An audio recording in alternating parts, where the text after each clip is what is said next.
देखिए बेटे, चैप्टर 4 आपका क्वाड्रेटिक इक्वेशन है।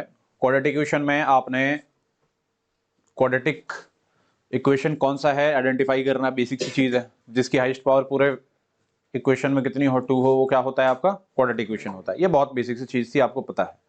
उसके बाद आपने क्वाड्रेटिक इक्वेशन को सॉल्व करना सीखा है। क्या सीखा है आपने क्वाड्रेटिक इक्वेशन को सॉल्व करना कैसे? या तो बाय यूजिंग फैक्टराइजेशन मेथड या फिर by using quadratic formula. Is it right? उसके बाद आपने जो क्वाड्रेटिक इक्वेशन होता है उसके जो आंसर्स निकलते हैं, मतलब एक्स की जो वैल्यू निकलती है उसको बोलते हैं रूट्स। क्या बोलते हैं उसको? रूट्स बोलते हैं। तो उसके बाद आपने क्या पढ़ा है? उसके बाद आपने पढ़ा है नेचर ऑफ रूट्स। क्या पढ़ाई करी आपने? नेचर ऑफ रूट्स में क्या होता है, डी की वैल्यू जब 0 होती है तो रूट का जो नेचर होता है रियल एंड इक्वल होता है। डी की वैल्यू लेस देन 0 होती है, मतलब डी की वैल्यू अगर नेगेटिव में होती है तो नॉट रियल नॉट इक्वल होता है ना। और डी की वैल्यू अगर ग्रेटर देन 0 होती है, क्या होती है? डी की वैल्यू ग्रेटर देन 0 होती है तो roots are real but not equal. ये बेसिक सी सारी चीजें आपने पढ़ी हुई हैं। Is it right? कोई परेशानी कोई दिक्कत मुझे बताइए। नहीं है। ये क्लास है, इस क्लास में हमको जो करना है वो करना है वर्ड प्रॉब्लम्स के क्वेश्चंस। ठीक है, ये डेडिकेटेड वर्ड प्रॉब्लम का ही है क्लास, जिसमें जितने भी वर्ड प्रॉब्लम जिस टाइप के हो सकते हैं, क्या क्या चीजें लग रही हैं, कैसे कैसे हो रहे हैं, वो सारी चीजें हम करेंगे। Is it right? इससे पहले आपने लीनियर इक्वेशन इन 2 वेरिएबल का वर्ड प्रॉब्लम किया हुआ है, ठीक है ना। यहाँ भी मैं आपको बता देता हूँ, इसमें मैंने जो क्वेश्चंस डाले हुए हैं सारे डाले हुए हैं। एनसीईआरटी के जो क्वेश्चंस मुझे लगते हैं ठीक ठाक हैं वो डाले हैं, एग्जाम्पलर के क्वेश्चन डाले हैं, प्रीवियस ईयर के जो क्वेश्चन हो सकते हैं वो सब डले हुए हैं। ठीक है, हर एक क्वेश्चन का हर एक टाइप के एक दो दो क्वेश्चन हैं। ठीक है, जिससे ये हो कि आपको कॉन्सेप्ट समझ में आ जाए, फिर उसके बाद आप जब प्रैक्टिस करोगे राइट, तो फिर उसके बाद आपका सारा कॉन्सेप्ट और अच्छे तरीके से पूरा का पूरा क्लियर हो जाएगा। क्या मेरी बातें समझ में आ रही हैं? ठीक है ना।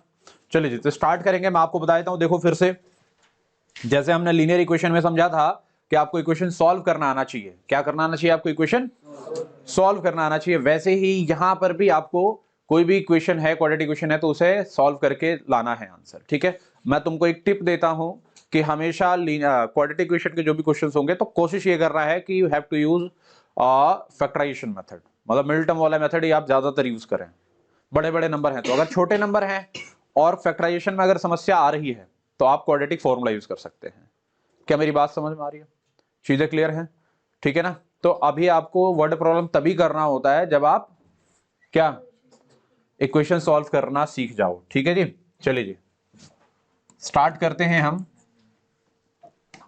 ढंग से करेंगे, सारी चीजों को समझेंगे। राइट, देखिए जी, हमारे पास एक क्वेश्चन है। क्वेश्चन क्या बोला गया है, थोड़ा ध्यान देंगे। बोला गया है John and Jivanti together have 45 marbles. John और जीवंती के पास, दोनों के पास जो मार्बल हैं वो कितने हैं? 45 मार्बल हैं। Both of them lost 5 marbles each. दोनों के पास जितने जितने मार्बल थे उन्होंने क्या कर लिया? 5-5 उनके लॉस्ट हो गए, खो गए। ठीक है, बोला है and the product of the number of marbles they now have is 124, find the number of marbles. ठीक है, अब थोड़ा सा ध्यान देना है। देखो मैं ना यहाँ पर काफी बच्चों को समस्या आती है कि सर हम x लें और दूसरा y लें। राइट, पहली टिप जो है क्वाड्रेटिक इक्वेशन के क्वेश्चन को सॉल्व करने के लिए वो ये है कि आपको ना एक ही वेरिएबल में लाना है। आप x y दोनों ले लो, कोई परेशानी नहीं है, कोई दिक्कत नहीं है। Is it right? बट आपको क्या करना होगा, उस क्वेश्चन को एक वेरिएबल में लाना होगा। x y दो में नहीं लाना, किस में लाना है? एक वेरिएबल में लाना है, जिससे क्वाड्रेटिक इक्वेशन आपका सॉल्व हो जाए। राइट, अभी देखो यहां पर मैं इसे दो तरीके से कराऊंगा इस क्वेश्चन को। पहला क्वेश्चन है, इसलिए क्या बोला है कि जॉन और जयवंती के पास 45 मार्बल दोनों के पास है। तो मैं क्या कर लेता हूं, देखो लेट नंबर ऑफ मार्बल्स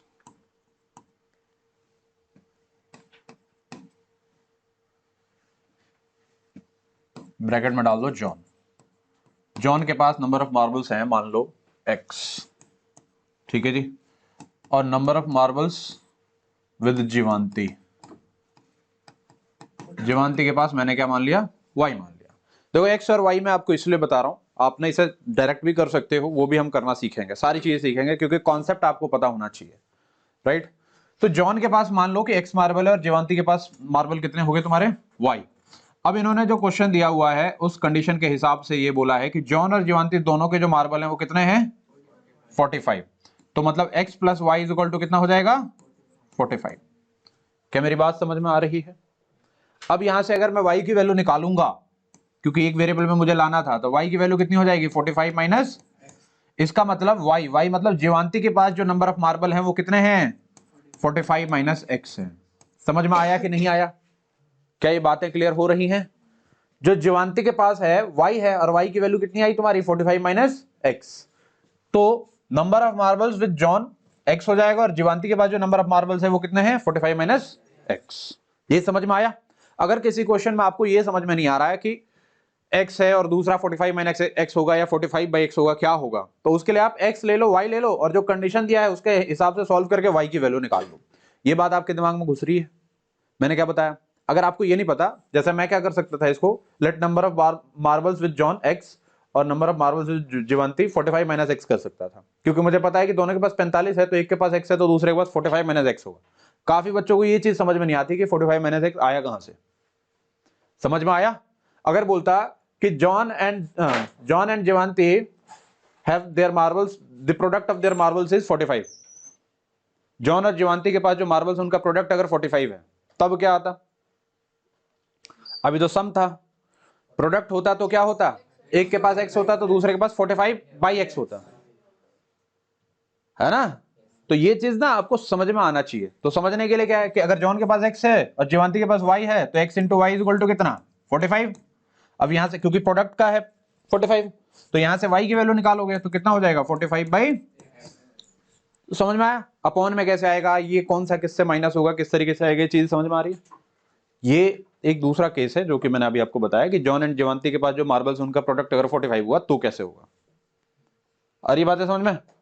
तो अभी हम आते हैं अपने क्वेश्चन पर। क्वेश्चन ने ये बोला है कि उनके पास 45 मार्बल्स है टुगेदर, तो y की वैल्यू 45, मतलब जॉन के पास मार्बल हो गया x और जीवांती के पास हो गया 45 माइनस x। ठीक है जी। अब देखिए जी, अब इन्होंने क्या बोला है आगे, इन्होंने बोला है कि both of them lost 5 marbles each, दोनों ने क्या कर लिया 5 मार्बल लॉस्ट कर लिया, मतलब उनसे 5 मार्बल क्या हो गया, खो गए, मतलब उनके पास से 5 मार्बल चले गए। तो चले गए तो मतलब क्या करोगे, माइनस। ठीक है जी। हाँ आगे पढ़ लो, उसके बाद क्या बोला है, and the product of number of marbles they now have is 124, तो जो 5 मार्बल उनके पास जो खो गए उसके बाद जो प्रोडक्ट आया वो कितना आया 124 आया। तो जॉन के पास अब जो मार्बल होंगे वो कितने होंगे जी x माइनस 5, क्योंकि 5 खोया है, प्रोडक्ट इन्होंने बोला है तो मैंने यही कर दिया। अच्छा जी, जीवांती के पास कितना हो जाएगा 45 माइनस एक्स माइनस का 5, जीवांती के पास 45 माइनस एक्स था, उसमें से 5 मैंने माइनस कर दिया, क्योंकि आपका दिमाग अगर चल रहा है तो आप डायरेक्ट 40 माइनस एक्स लिख सकते हो। नहीं आ रही बात समझ में? मैं थोड़ा सा बेसिक से लेके चल रहा हूं जिससे किसी क्वेश्चन में कहीं समस्या ना आए, राइट? तो उन दोनों के पास खोने के बाद जो प्रोडक्ट आया है वो कितना आया है 124 आया। अब यहां से जब सॉल्व करोगे तो गेट x माइनस 5 और यहां से कितना हो जाएगा जी 40 minus x is equal to कितना 124।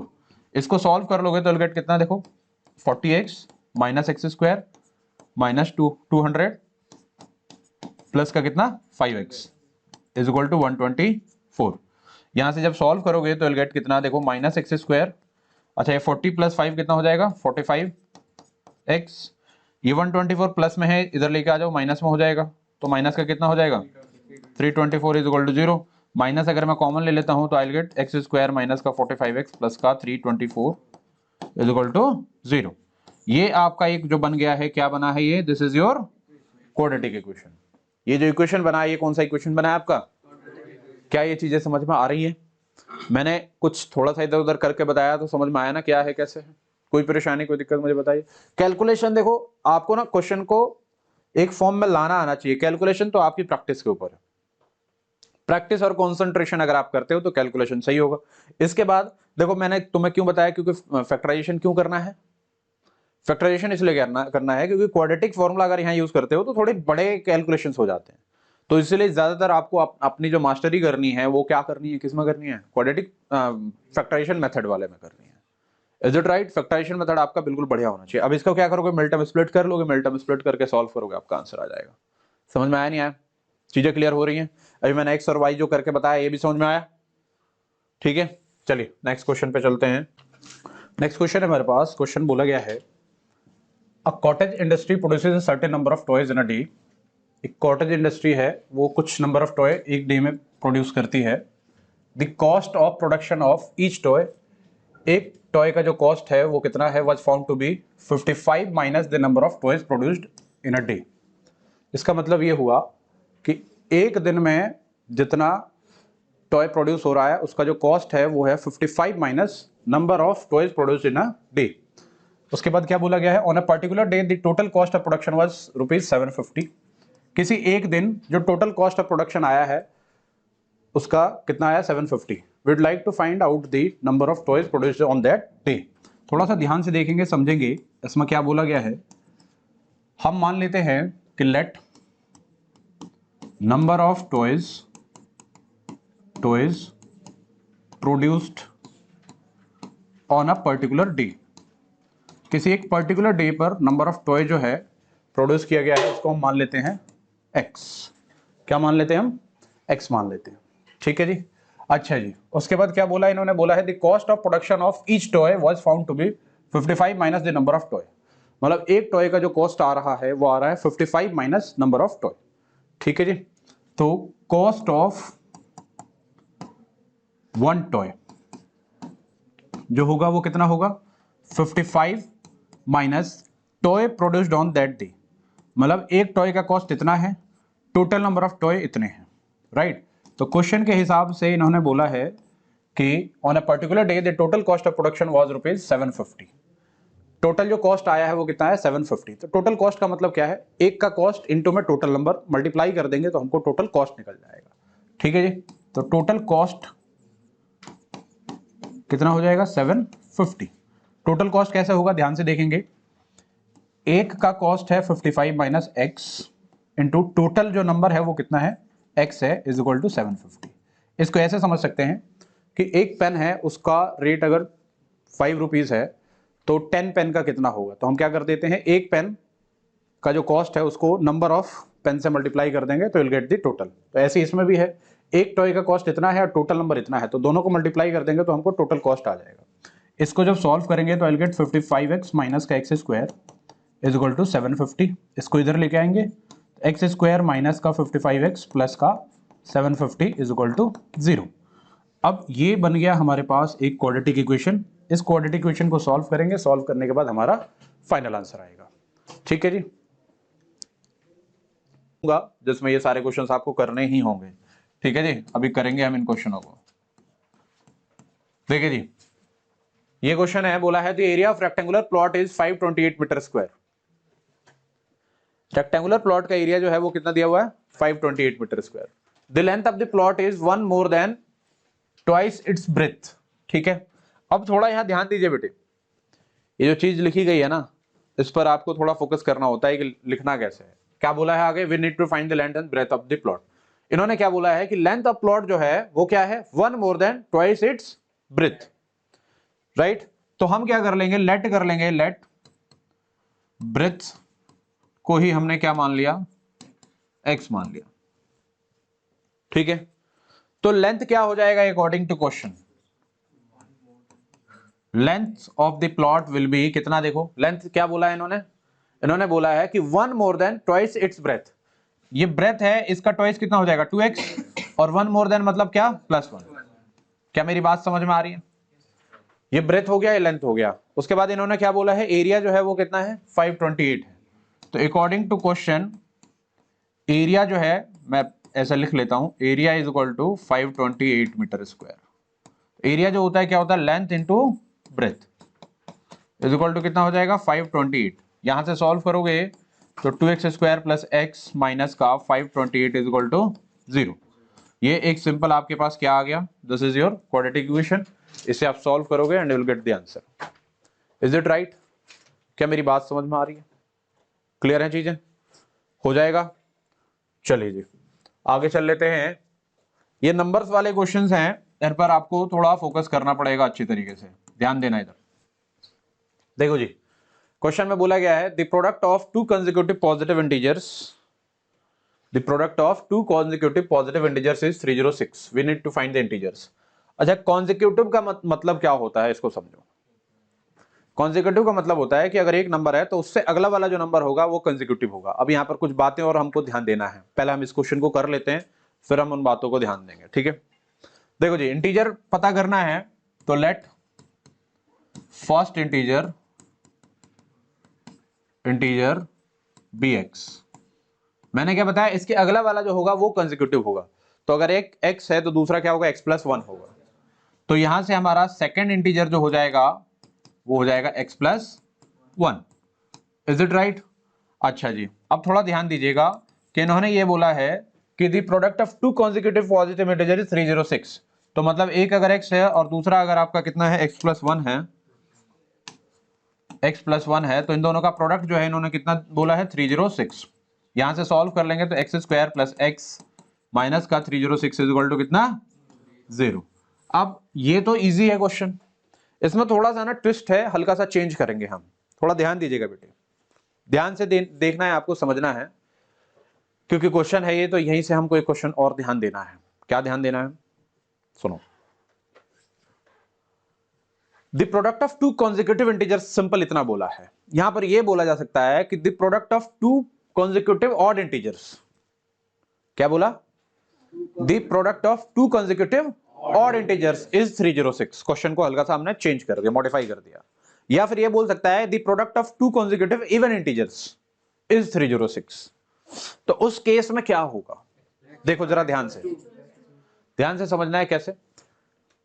टू कॉन्जिक्यूटिव ऑड इंटीजर का मतलब है कि पहला अगर ऑड 3 है तो अगला ऑड क्या होगा, कितना जोड़ के आता है, पहला 3 है तो दूसरा 5 है, तो जोड़ के कितना आता है, 2। तो अगर पहला हमने x मान लिया तो दूसरा ऑड इंटीजर क्या होगा, x प्लस 2 होगा। समझ में आया? बच्चों को क्योंकि कंसेक्यूटिव का पता है तो वो क्या है, कंसेक्यूटिव में यही चीज मतलब x प्लस 1 ही करके आ जाएंगे और फिर गलत हो जाएगा। ऐसे इवन के लिए समझो, अगर इवन के लिए आता है कि पहला अगर 2 है तो दूसरा क्या होगा तुम्हारा 4, तो कितना जोड़ना है, 2। तो टू कॉन्जिक्यूटिव इवन इंटीजर की बात अगर करी जाएगी तो पहला अगर x होगा तो दूसरा क्या हो जाएगा तुम्हारा, x प्लस 2 हो जाएगा। समझ में आया? कर लेंगे ऐसे क्वेश्चंस, कोई समस्या कोई परेशानी होगी मुझे बताइए, नहीं होगी ना? ठीक है जी, चलिए आगे चलते हैं हम। ये हो जाएगा, ये तो सिंपल, क्या करना है तुमको यहाँ पर, मिल्टन स्प्लिट करेंगे, सॉल्व करेंगे, आपको आंसर आ जाएगा। राइट, चलिए जी। अच्छा, नंबर्स पर बेस्ड हमको और कुछ क्वेश्चंस कर रहे हैं, वो हम आगे देखेंगे। कौन से क्वेश्चन है, वही रिवर्सिबल वाला आएगा, है ना। रिवर्सिबल ऑर्डर डिजिट्स अगर रिवर्स करते हैं तो ये हो जाता है, तो ऐसे वाले क्वेश्चंस आगे हमको करने हैं, तो वो हम अभी देखेंगे। अभी आ जाइए, ये है आपके पास प्रॉब्लम्स ऑन एजेस, एज के ऊपर प्रॉब्लम्स वाले क्वेश्चन हैं, तो थोड़ा इसको हमको ध्यान देना है। ठीक है जी, देखिए जी क्या दिया गया है। क्वेश्चन दिया गया है, Rohan's mother is 26 year older than him. Rohan की मदर जो है वो 26 ईयर ओल्डर है, किससे, रोहन से। बोला है the product of there edges 3 years from now will be 360। ठीक है, अब देखो क्या इसका मतलब क्या होगा कि आज से 3 साल बाद उन दोनों के एज जो है उसका जो प्रोडक्ट होगा वो कितना होगा, 360 होगा। निकालना क्या है, would like to find Rohan's present age. तो आप क्या करोगे, लेट करोगे, let Rohan's present age be X. Rohan की जो प्रेजेंट एज है उसको हमने क्या मान लिया, एक्स मान लिया। अब उसकी मदर की जो प्रेजेंट एज होगी, हिज मदर्स प्रेजेंट एज जो हो जाएगा वो कितना हो जाएगा, बताओ। रोहन की जो मदर है उससे 26 ईयर ओल्डर हैं, मतलब रोहन जितने का है उससे 26 ईयर ज्यादा है उनकी एज, बड़ी है मतलब ज्यादा है, राइट। तो क्या हो जाएगा, एक्स प्लस,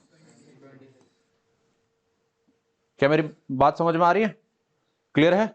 अच्छा जी, अब इन्होंने कंडीशन क्या डाला है उसको देखो। उन्होंने बोला है कि the product of there edges 3 years from now. अब से, ये प्रेजेंट एज है दोनों के, अब से 3 साल बाद जो उनकी एज आएगी उसका जो प्रोडक्ट होगा वो कितना होगा, 360 होगा। तो अब रोहन की एज एक्स है, तो 3 साल बाद कितनी हो जाएगी, एक्स प्लस 3, क्योंकि प्रोडक्ट है तो यहां प्रोडक्ट कर देते हैं। मदर की एज कितनी हो जाएगी, एक्स प्लस 26 प्लस का 3, अभी से 3 साल बाद जोड़ देंगे, राइट। और 3 साल बाद रोहन की एज ये है, मदर की एज ये है, दोनों का जो प्रोडक्ट है वो कितना है, 360 है। तो यहां से जब सॉल्व करोगे तो क्या हो जाएगा जी, x plus 3 into x plus कितना 29 इज इक्वल टू कितना 360। यहां से सॉल्व कर लो, कितना हो जाएगा, x square plus 29x plus 3x plus ये मल्टीप्लाई कर लो 87, ये 360 प्लस में इधर आके हो जाएगा आपका माइनस में, ठीक है जी। यहाँ सॉल्व करोगे एलगट कितना, एक्स स्क्वायर प्लस 32x, ये माइनस आपने किया हुआ है तो कितना आ जाएगा यहाँ से, ये आ जाएगा आपका 3, ठीक है जी, 15, ये आ जाएगा 273। Is it right? तो ये जो आपके पास आ गया, ये क्या आ गया आपके पास, एक क्वाड्रेटिक इक्वेशन आ गया। यहां से आप x की वैल्यू निकालोगे, x की जो वैल्यू आएगी वही रोहन की प्रेजेंटेज हो जाएगी। ध्यान रखना है कि x की वैल्यू अगर पॉजिटिव आती है और नेगेटिव आती है तो नेगेटिव एज हो नहीं सकता, तो नेगेटिव वाली चीजों को आप हमेशा क्या करते हो, नेग्लेक्ट करते हो। Is it right? कोई परेशानी, कोई दिक्कत मुझे बताइए, कर लेंगे, आसान है ना? चलिए जी, देखिए अब हमारे पास एक ये क्वेश्चन है, इस क्वेश्चन को थोड़ा सा ध्यान देंगे हम। देखिएगा बेटे, ये क्वेश्चन है, आपको मैं अभी समय दूंगा करने के लिए, ऐसा नहीं है कि खाली आपको यही करना है, ठीक है ना, आप पूरा कंप्लीट भी करेंगे इन क्वेश्चनों को। देखो बोला है, if Zeba were younger by 5 years then what she really is. क्या है, अभी जीवा अभी कुछ एज है मान लो जीवा की, और ऐसा मान लिया है कि वो क्या है, 5 year यंगर है। अगर एक कंडीशन ये ले लिया कि अगर वो 5 साल यंगर है, यंगर का मतलब क्या हुआ कि अभी अगर 10 साल के है तो 5 साल यंगर मतलब 5 साल कम कर दो उसको। अभी की एज अगर x है तो 5 years यंगर का मतलब क्या हुआ, x माइनस 5। डन। अच्छा जी, बोला है अगर ऐसा है तो then the square of her age would have been, जो 5 साल यंगर होने के बाद जो स्क्वायर जो एज होगा उसका स्क्वायर जो होगा 11 more than 5 times her actual age. ठीक है, what is her age now, right? तो हम क्या करेंगे, लेट कर लेंगे, let her actual age be X. Actual age हमने उसका क्या मान लिया, एक्स मान लिया। 5 years यंगर का एज क्या होगा बताओ, 5 years यंगर एज जो हो जाएगा वो कितना हो जाएगा जी, x माइनस 5। अब अकॉर्डिंग टू क्वेश्चन देखो इन्होंने क्या बोला है, कंडीशन को समझो। देखो बोला है कि then the square of her age would be, जो 5 साल यंगर वाला जो एज होगा उसका स्क्वायर जो होगा, then the square of her age would be 11 more than, 11 more than मतलब 11 plus more than 5 times her actual age, 5 times her actual age. तो एक्चुअल एज x है तो 5 टाइम्स ही। आया कुछ समझ में, आया? अच्छा जी, अब क्या कर देंगे भाई, x माइनस 5 का होल स्क्वायर है तो पता है a माइनस बी का होल स्क्वायर, सॉल्व कर दो, a square plus B square minus का 2ab is equal to 11 plus 5x। सबको इधर लेके आओगे, एक्स स्क्वायर माइनस का 15x माइनस का कितना हो जाएगा, प्लस का 14 इज इक्वल टू 0। यहां से सॉल्व करोगे, सॉल्व करने के बाद मिल्टन स्प्लिट करके आपका आंसर आ जाएगा। समझ में आया, कुछ नहीं आया? एक बार और समझाऊं? कोई समस्या है बताइए। हाँ जी, देखिए उन्होंने क्या बोला है कि if Zeba were younger 5 years then what she really is, then तब उसका जो, then the square of her age, then the square of her age, जो 5 years यंगर वाला एज जो है उसका स्क्वायर जो होगा वो कितना हो जाएगा, 11 more than 5 times her actual as. Condition समझ में आ रहा है? जैसा क्वेश्चन बोला जाए वैसे ही आपको रिप्रेजेंट करना है और कैलकुलेशन करना है। कैलकुलेशन तो देखो आपके हाथ की चीज है, वो तो आपकी जैसी ही अच्छी प्रैक्टिस होगी वैसे ही बढ़िया कैलकुलेशन होगा। Is it right? सॉल्व करेंगे। तो अब एक काम करिए जरा फटाफट, ये जो 4-5-6 क्वेश्चन तुमने करे हैं इन सारे क्वेश्चनों का सॉल्यूशन फटाफट करो, ठीक है? फिर उसके बाद आगे क्वेश्चन हम देखेंगे, अभी बहुत सारे क्वेश्चन हैं हमारे पास। जी डन हो गया, आइए नेक्स्ट क्वेश्चन पे चलते हैं।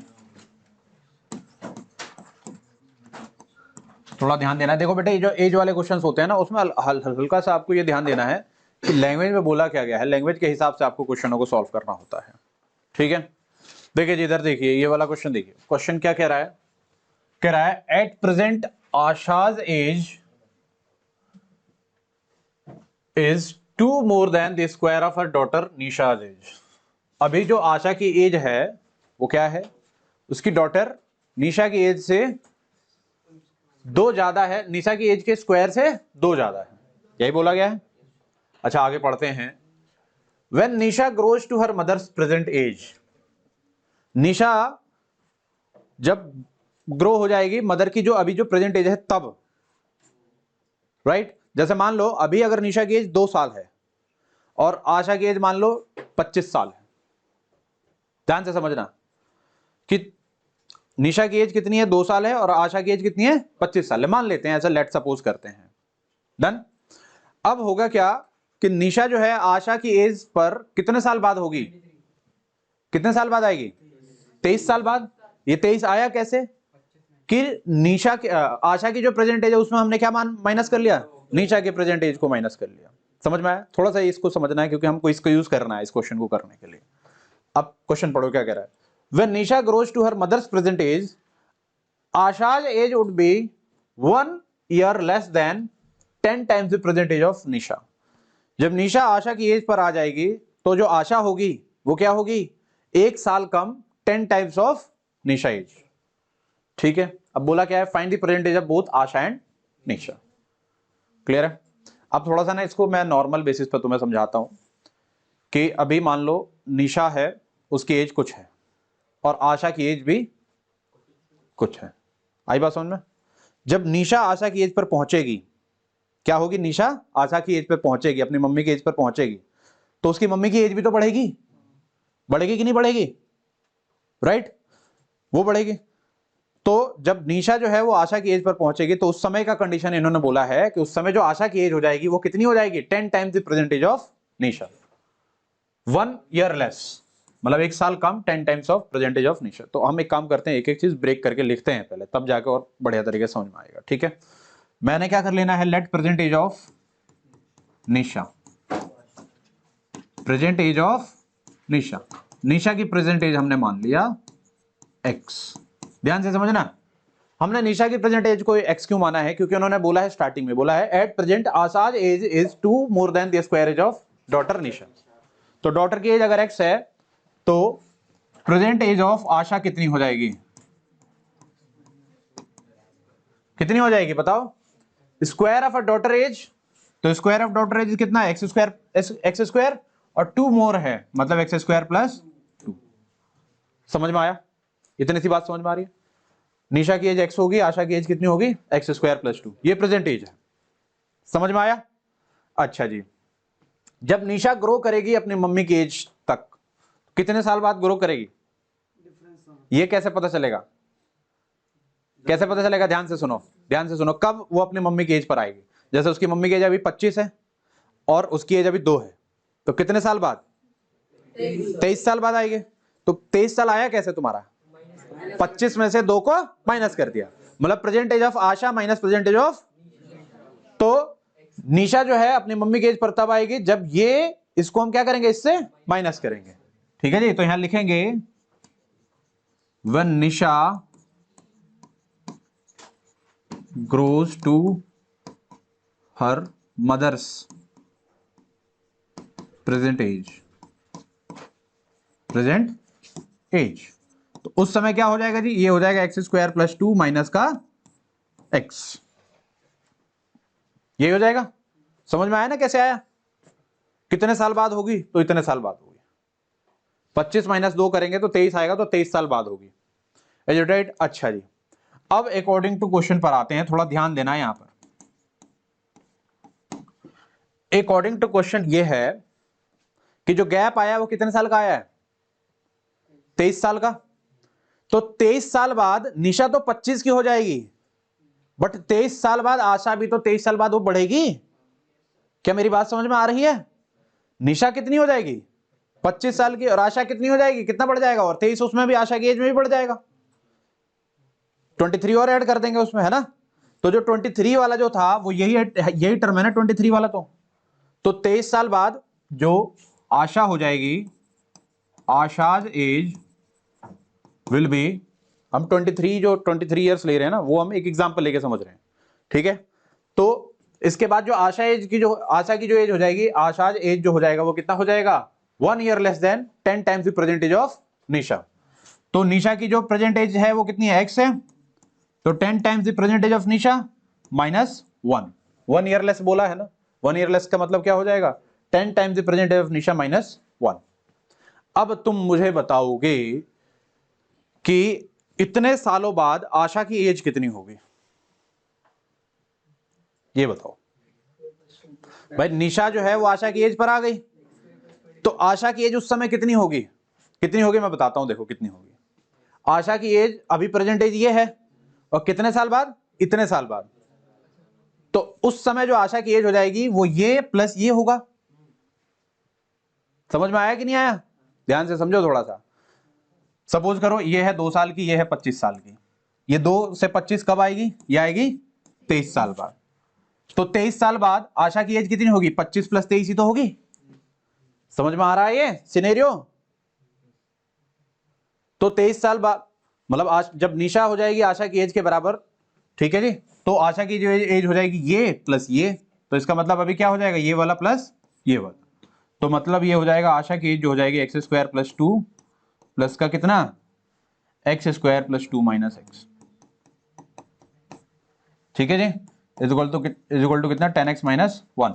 अब इसे सॉल्व करोगे तो गेट कितना x² + 2 प्लस का x² प्लस का 2 माइनस का x is equal to 10x - 1। यहां से कुछ सॉल्व हो रहा है, हाँ जी हो रहा है, 2x² - x, ठीक है जी, प्लस 4 माइनस का 10x प्लस का 1। यहां से सॉल्व करोगे you'll get 2x² - 11x plus का कितना 5 is equal to 0। This is what, this is your quadratic equation. ये आपका क्या बन गया, क्वाड्रेटिक इक्वेशन बन गया। थोड़ा जो कॉम्प्लेक्स था वो समझ में आया क्या, जो कॉम्प्लेक्स चीज थी वो मेरे हिसाब से ये जो एग्जांपल दिया मैंने इस हिसाब से तुमको समझ में आ गया होगा। इज इट राइट, कोई परेशानी कोई दिक्कत मुझे बताइए, क्लियर है। चलिए जी आगे चलते हैं हम, इस क्वेश्चन को आप कंप्लीट कर लेंगे। नेक्स्ट क्वेश्चन है आपका ट्रेन वाले जो क्वेश्चंस हैं, स्पीड टाइम और डिस्टेंस वाले क्वेश्चन है, इसको देखिए थोड़ा ध्यान देंगे। ये क्वेश्चंस जनरली आ जाते हैं, पूछ लिए जाते हैं, ठीक है ना, थोड़ा ध्यान दीजिए इधर। क्या बोला गया है, a train travels a distance of 480 kilometre at a uniform speed. एक ट्रेन जो है वो कितना किलोमीटर जा रही है, 480 किलोमीटर जा रही है, राइट। क्या कंडीशन है, if the speed had been 8 kilometre per hour less, अगर स्पीड को कम कर दिया जाए, जो नॉर्मल एक्चुअल स्पीड थी उससे क्या कर दिया गया, 8 किलोमीटर पर आवर हमने कम कर दिया, कि then it would have taken 3 hour more to cover the same distance. अब क्या होगा, अब जो टाइम लगेगा, पहले जितना टाइम लग रहा था उससे अब क्या होगा, 3 घंटा ज्यादा लगेगा। इसको ऐसे समझो, ध्यान दो इधर, ध्यान से समझो। पहले जितना टाइम लग रहा था और अब जितना टाइम लगेगा, उन दोनों में जो डिफरेंस होगा वो कितने का होगा, 3 घंटे का होगा। तो ज्यादा टाइम किस में लग रहा है, जब हमने स्पीड को कम किया, राइट। तो ज्यादा टाइम जिसमें लग रहा है उसमें से माइनस करेंगे जो पहले जो समय लग रहा था, उन दोनों के बीच का जो डिफरेंस होगा वो कितना होगा, 3 होगा, 3 आवर होगा, 3 घंटा ही तो लग रहा है। तो इसको थोड़ा सा ऐसे समझेंगे हम। अब आगे क्या बोला है, we need to find the speed of the train, ठीक है जी। तो देखो इसे ध्यान से देखो कैसे करेंगे, let actual speed of train,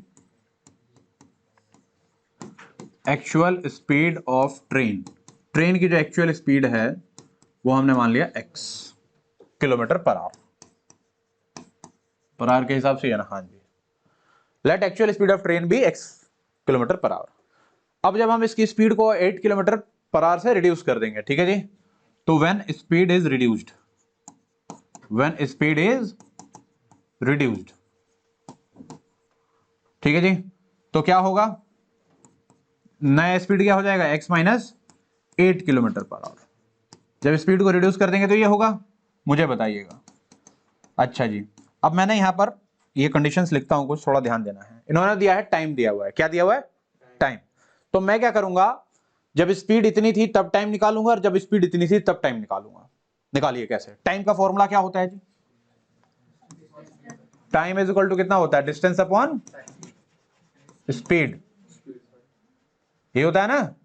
कैसे आता है ये, इस फॉर्मूले से आता है, speed is equal to distance upon time.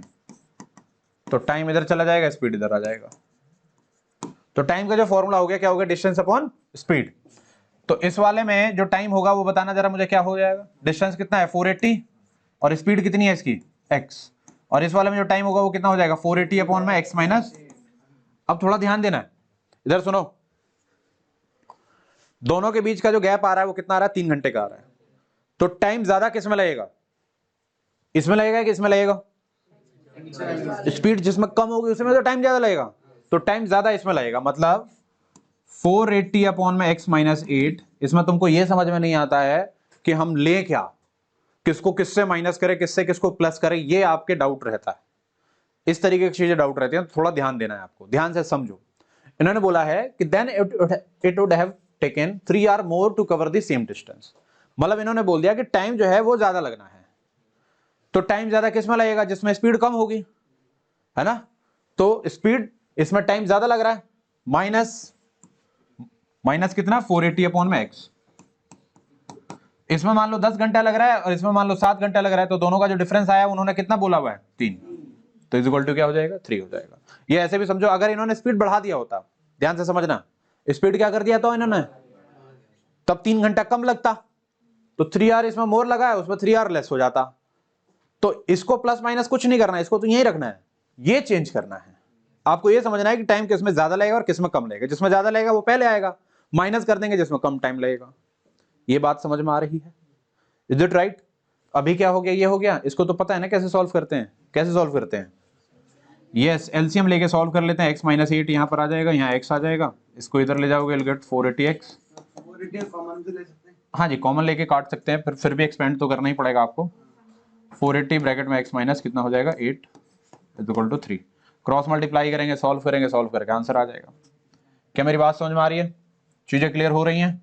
देखो थोड़ा सा सॉल्व भी कर लेता हूँ। 480x माइनस का 480x माइनस माइनस प्लस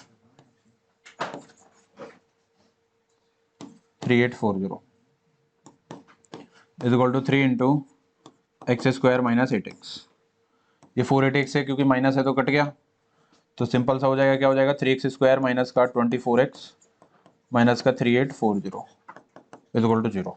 यहाँ से 3 कॉमन ले लोगे, 3 कॉमन लेके जो तुमको आएगा इक्वेशन, वही तुम्हारा इस क्वेश्चन का इक्वेशन होगा। उस इक्वेशन को आप सॉल्व करोगे, आपका फाइनल आंसर आ जाएगा। समझ में आया नहीं आया? ये ट्रेन वाले क्वेश्चन समझ में आ रहे हैं, है ना। देखते हैं अभी आगे क्वेश्चन क्या है हमारे पास।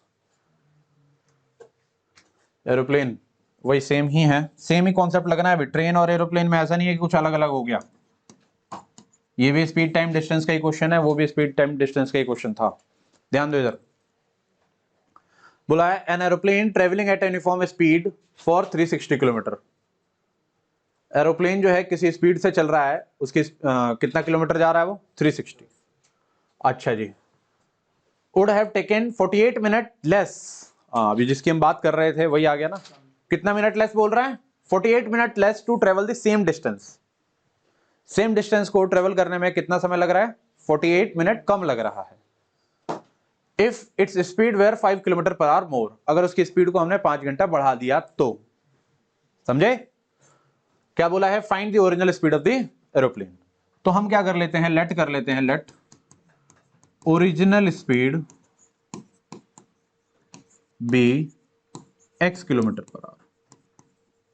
ओरिजिनल स्पीड ये है व्हेन स्पीड इज, स्पीड को क्या कर दिया? इंक्रीज कर दिया 5 किलोमीटर पर आवर, है ना, इज इंक्रीज्ड। तो जो नया स्पीड हो जाएगा वो कितना हो जाएगा? x plus 5। Is it right? कोई परेशानी, कोई दिक्कत मुझे बताइए। डन? अच्छा जी। अब थोड़ा ध्यान देंगे आप, अकॉर्डिंग टू क्वेश्चन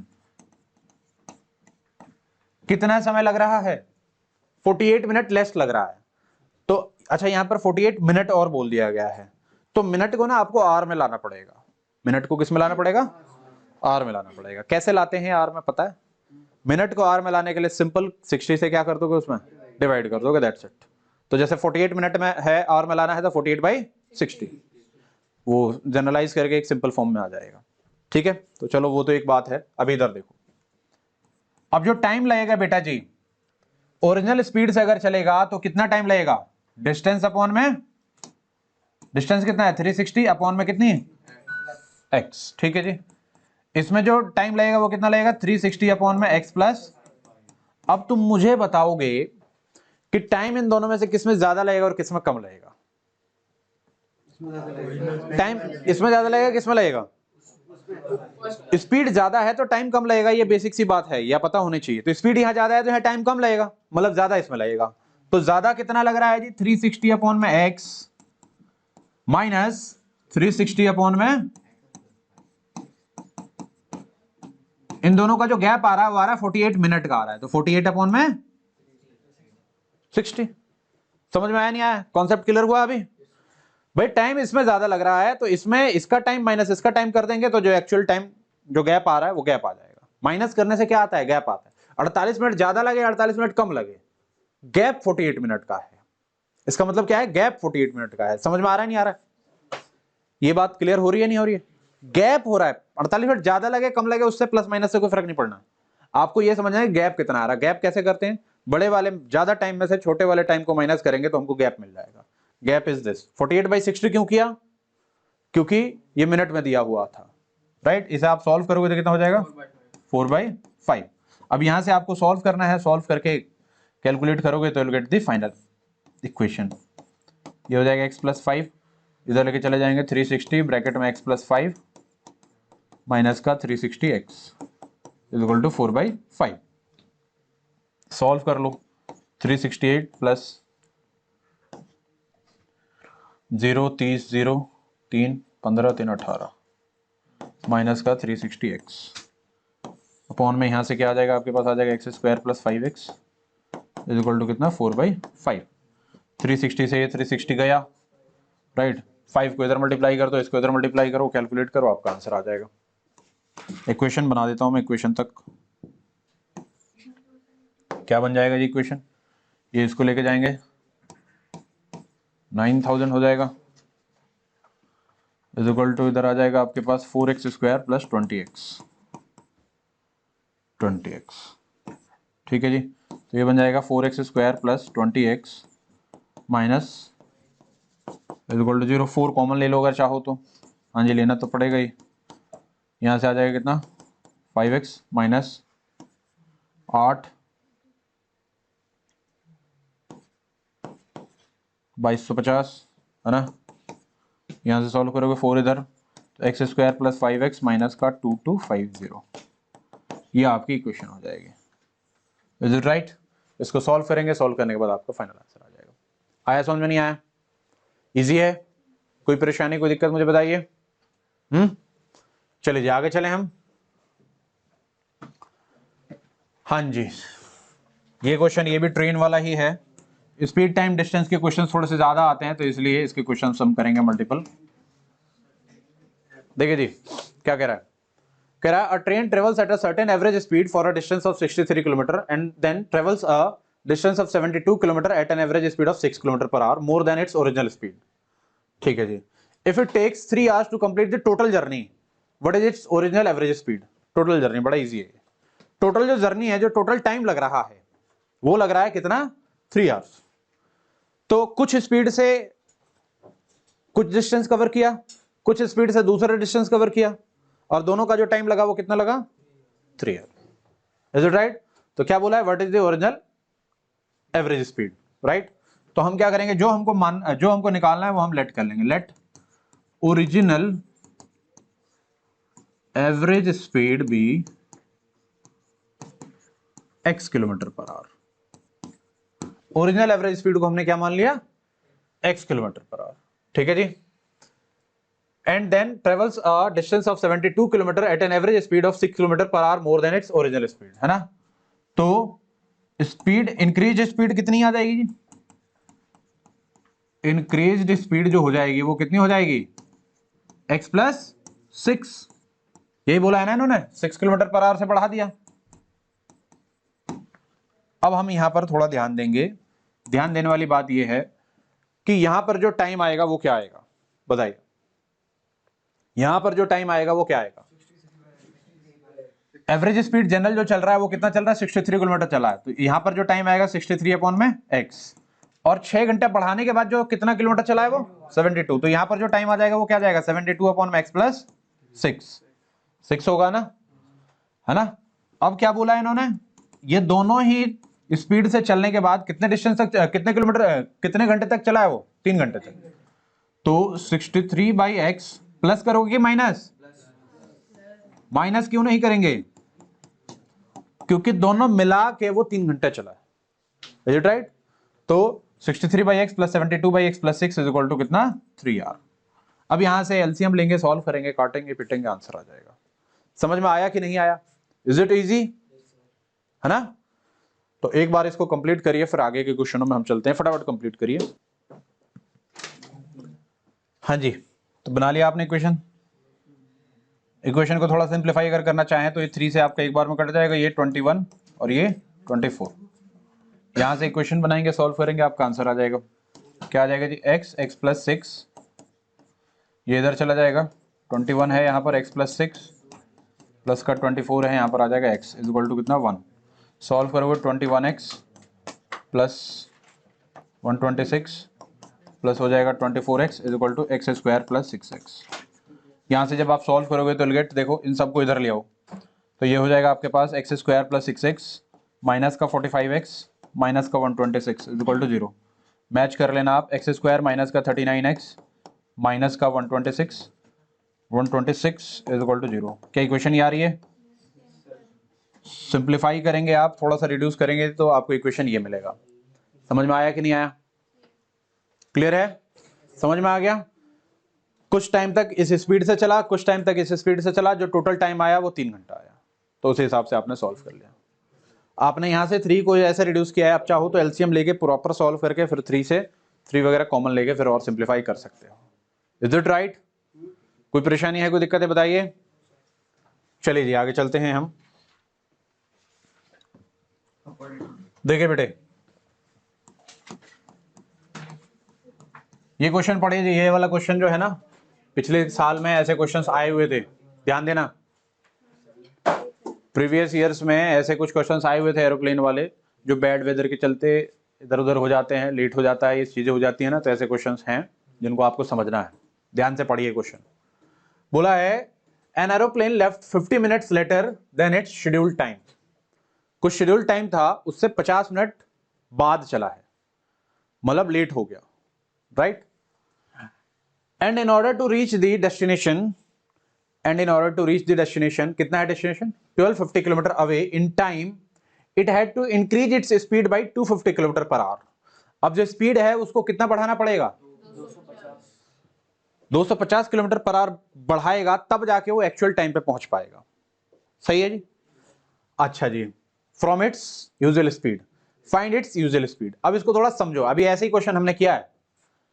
अब इसमें डाल देगा schedule time due to bad weather. तो बच्चों को थोड़ा सा लगता है ये बैड वेदर, यार ये सब चीज क्या हो गया, ये वेदर वाले कौन से क्वेश्चन होते हैं? तो वेदर वाला कोई क्वेश्चन नहीं है, वो तो उसमें कुछ भी डाला जा सकता है। आई बात समझ में? आपको बस क्वेश्चन में क्या बोला गया है, जो डाटा है उस पर फोकस करना है। ध्यान से समझो। इन्होंने ये बोला है कि अगर नॉर्मल स्पीड से चलेगा तो 50 मिनट लेट पहुंचेगा। कितना मिनट लेट पहुंचेगा? 50 मिनट। लेकिन अगर स्पीड को बढ़ा दिया जाएगा तो वो 50 मिनट पहले पहुंच जाएगा। इसका मतलब 50 मिनट क्या हो जाएगा? पहले पहुंच जाएगा। तो जो टाइम का गैप आ रहा है नॉर्मल स्पीड और स्पीड बढ़ाने में, कितने का गैप आ रहा है? कितने मिनट का गैप आ रहा है? 50 मिनट का गैप आ रहा है ना भाई। नहीं आ रही बात समझ में? क्वेश्चन पढ़ रहे हो? ठीक है। क्या बोला है? An aeroplane left 50 minutes later than its scheduled time, and in order to reach the destination 1250 km away in time, it had to increase its speed by 250 km per hour from its usual speed. ठीक है जी? तो देखो आप क्या करोगे, let usual speed be, ये same question है जैसे आपने पहले करा है, बस थोड़ा सा लैंग्वेज अलग है। Let usual speed of an aeroplane be X. Usual speed हमने क्या मान लिया? एक्स मान लिया। और जब स्पीड इंक्रीज स्पीड क्या हो जाएगा? इंक्रीज स्पीड भी कितना? X plus 250। क्लियर है? अच्छा जी, अब थोड़ा ध्यान देंगे बेटे। अगर नॉर्मल स्पीड से चलेगा तो टाइम कितना लगेगा उसको? डिस्टेंस अपॉन स्पीड, डिस्टेंस कितना है जी? 1250 अपॉन में स्पीड कितनी है? x। अगर स्पीड को बढ़ा दिया गया तो टाइम कितना लगेगा? x प्लस 1250 अपॉन में x प्लस 250। अब टाइम किसमें ज्यादा लगेगा और किसमें कम लगेगा? टाइम इसमें ज्यादा लगेगा और इसमें कम लगेगा। दोनों के बीच का जो गैप आ रहा है वो कितने मिनट का गैप आ रहा है? अब बच्चे यहाँ पर बहुत कंफ्यूज हो जाते हैं कि sir an aeroplane left 50 minutes later than it schedule time, तो 50 मिनट लेटर मतलब ये क्या है? कुछ नहीं है भाई, 50 मिनट बाद चल रहा है, तो गैप जो आ रहा है वो 50 मिनट का आ रहा है। Is it right? तो आपको पता है जिसमें ज्यादा टाइम लगेगा माइनस जिसमें कम टाइम लगेगा, उन दोनों के बीच का गैप है वो 50 मिनट का है। तो अकॉर्डिंग टू क्वेश्चन ज्यादा टाइम लग रहा है इसमें 1250 अपॉन में x, माइनस जो कम टाइम लग रहा है, क्योंकि कम टाइम आपको पता है स्पीड बढ़ाने से कम टाइम लगेगा, इन दोनों के बीच का जो गैप आ रहा है वो कितना आ रहा है? 50 मिनट का आ रहा है। 50 मिनट का मतलब मिनट को आर में करने के लिए 50/60, यही होगा। 10 से 10 गया, 5/6, एलसीएम लेंगे, सॉल्व करेंगे, आपको आ जाएगा। थोड़ा और सिंप्लीफाई करना है तो आप ऐसे कर सकते हो, देखो कैसे, ये 5 से तुम्हारा ये कट जाएगा, देखो 25, ये भी नहीं काट लोगे, नहीं काट लोगे, थोड़ा सिंप्लीफाई हो जाएगा और कुछ नहीं होना। Is it right? तो यहां से एलसीएम ले लोगे तो क्या हो जाएगा? x प्लस 5, ये इधर आ जाएगा तुम्हारा 250 ब्रैकेट में x प्लस 5 माइनस का 250x इज इक्वल टू 1/6 है ये, ठीक है जी। यहां से हो जाएगा तुम्हारा 250x प्लस 1250 माइनस का 250x, 6 इधर आ जाएगा, इज इक्वल टू में हो जाएगा x स्क्वायर प्लस का 5x। इधर ये कुछ कैंसिल हो रहा है क्या? ये x है, ये कैंसिल हो रहा है इससे, ये इसको इससे मल्टीप्लाई कर दो तो will gate x square plus 5x minus 0 0 15 7500, ये आ जाएगी इसकी इक्वेशन। इक्वेशन मैच करेंगे और पूरा सॉल्व करेंगे, छोड़ना नहीं है। समझ में आया कि नहीं आया? क्लियर हो रही हैं चीजें? यस बताइए। ये वाला वेरी गुड। एक्चुअली क्या है, x प्लस 250 है, हाँ हाँ ये मिसिंग है, ये x प्लस 250 है ना, तो उस हिसाब से तो पूरा ये चेंज हो जाएगा। कभी भी ऐसा ध्यान नहीं देना है, ठीक है जी। थोड़ा और जल्दी बता देना था भाई। ध्यान दो यहाँ पर, और बाकी बच्चे क्यों ध्यान नहीं दे रहे हैं? अगर यहाँ पर 1250 अपॉन x प्लस 250 लिखा है तो वो तो यहाँ वही लिखा जाएगा ना, कैलकुलेट करोगे, सॉल्व करोगे। क्या मेरी बात समझ में आ रही है? ये हो जाएगा तुम्हारे पास, इसमें अगर हम सॉल्व तो हम सही कर रहे हैं, ठीक है जी, यहाँ पर 250 आएगा,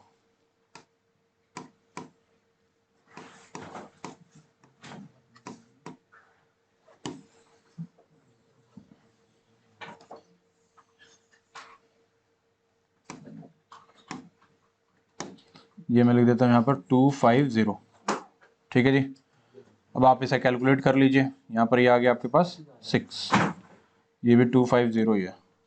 एक्सपेंड कर लेंगे सारी चीज़ों को, कर लेते हैं, कितना हो गया ये हो गया 250x प्लस ये हो जाएगा 62500 माइनस का 250x, ये 6 इधर चला गया, इधर आ जाएगा तुम्हारे पास x square plus 250x,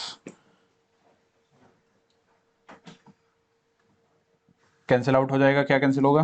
250x से आपका ये 250x कैंसिल हो जाएगा, ठीक है जी। क्या बच गया आपके पास?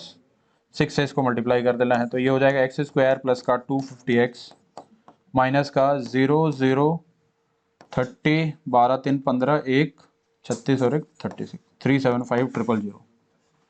बेटा इस क्वेश्चन को जरा प्रॉपर तरीके से सॉल्व करिए आप, ठीक है जी।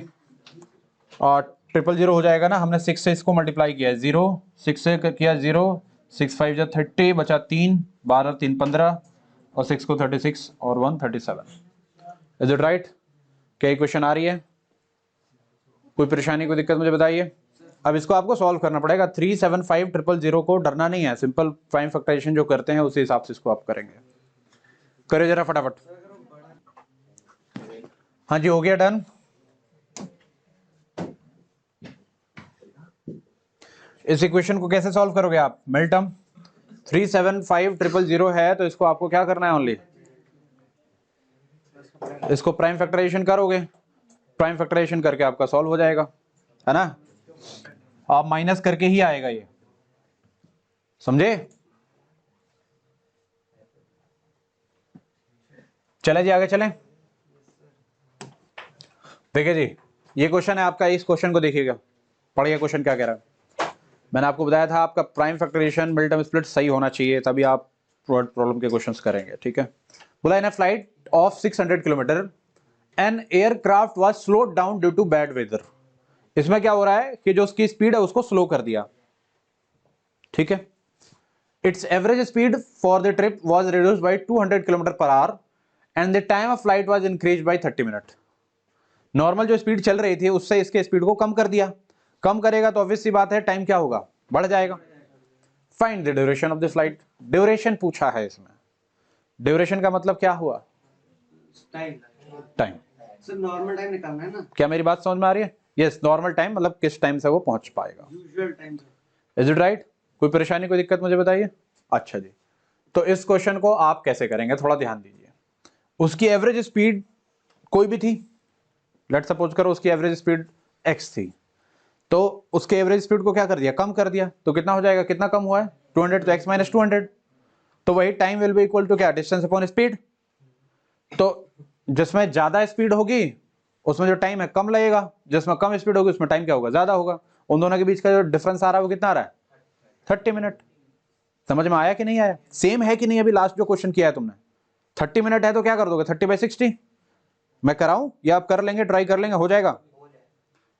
कॉन्फिडेंस आ रहा है नहीं आ रहा है इसमें? अगर नहीं आ रहा है तो मैं कराता हूं, बताओ। तो नॉर्मल यूजुअल टाइम निकालना है ना। यस, कोई परेशानी कोई दिक्कत मुझे बताइए, कर लेंगे? चलिए जी, कर लेंगे तो आगे चलते हैं हम। सेम है बिल्कुल पिछले की तरह। 200 से कम होगी ना। आइए जी, ज्यादा टाइम है, स्पीड में ज्यादा टाइम लगेगा। ये क्वेश्चन देखिए, ये क्वेश्चन देखिए इधर। बोला है a journey of 192 kilometre from a town A to B takes 2 hour more by an ordinary passenger train than a super fast train. ठीक है, 192 किलोमीटर जाना है, ठीक है जी। तो पैसेंजर ट्रेन से जो टाइम लगेगा वो 2 घंटा ज्यादा लगेगा, किससे, देन सुपर फास्ट ट्रेन। मतलब अगर सुपर फास्ट ट्रेन से स्पीड क्या होगी तुम्हारी, बढ़ेगी, तो स्पीड बढ़ेगी तो टाइम क्या होगा उसमें कम लगेगा, और पैसेंजर वाले से क्या होगा, ज्यादा लगेगा। चलो आगे चलते हैं। If the speed of the faster train is 16 kilometre per hour more, जो फास्टर ट्रेन है तो सुपर फास्ट ट्रेन है उसकी स्पीड क्या है, ज्यादा है, is it right? Find the speed of the faster and the passenger train. तो पैसेंजर ट्रेन का जो टाइम होगा, पैसेंजर ट्रेन का जो टाइम होगा और फास्टर ट्रेन का जो टाइम होगा, उन दोनों के बीच का जो डिफरेंस होगा वो क्या होगा तुम्हारा, 2 आवर मोर होगा। मतलब उन दोनों के बीच का जो गैप होगा वो कितना होगा, 2 घंटा होगा। समझ में आया नहीं आया? Time of passenger train minus time of faster train will be equal to 2। कर पाओगे? देखो लेट करते हैं, let speed of faster train. Faster train की स्पीड क्या है, 16 किलोमीटर पर आवर, ज्यादा है ना, तो हम क्या कर लेते हैं, पैसेंजर ट्रेन की स्पीड को मान लेते हैं x। Late speed of passenger train, passenger train की स्पीड जो हो जाएगी वो कितनी हो जाएगी, x। तो जो फास्टर ट्रेन होगा उसकी स्पीड कितनी हो जाएगी, उन्होंने बोला है कि 16 घंटा ज्यादा है तो x + 16,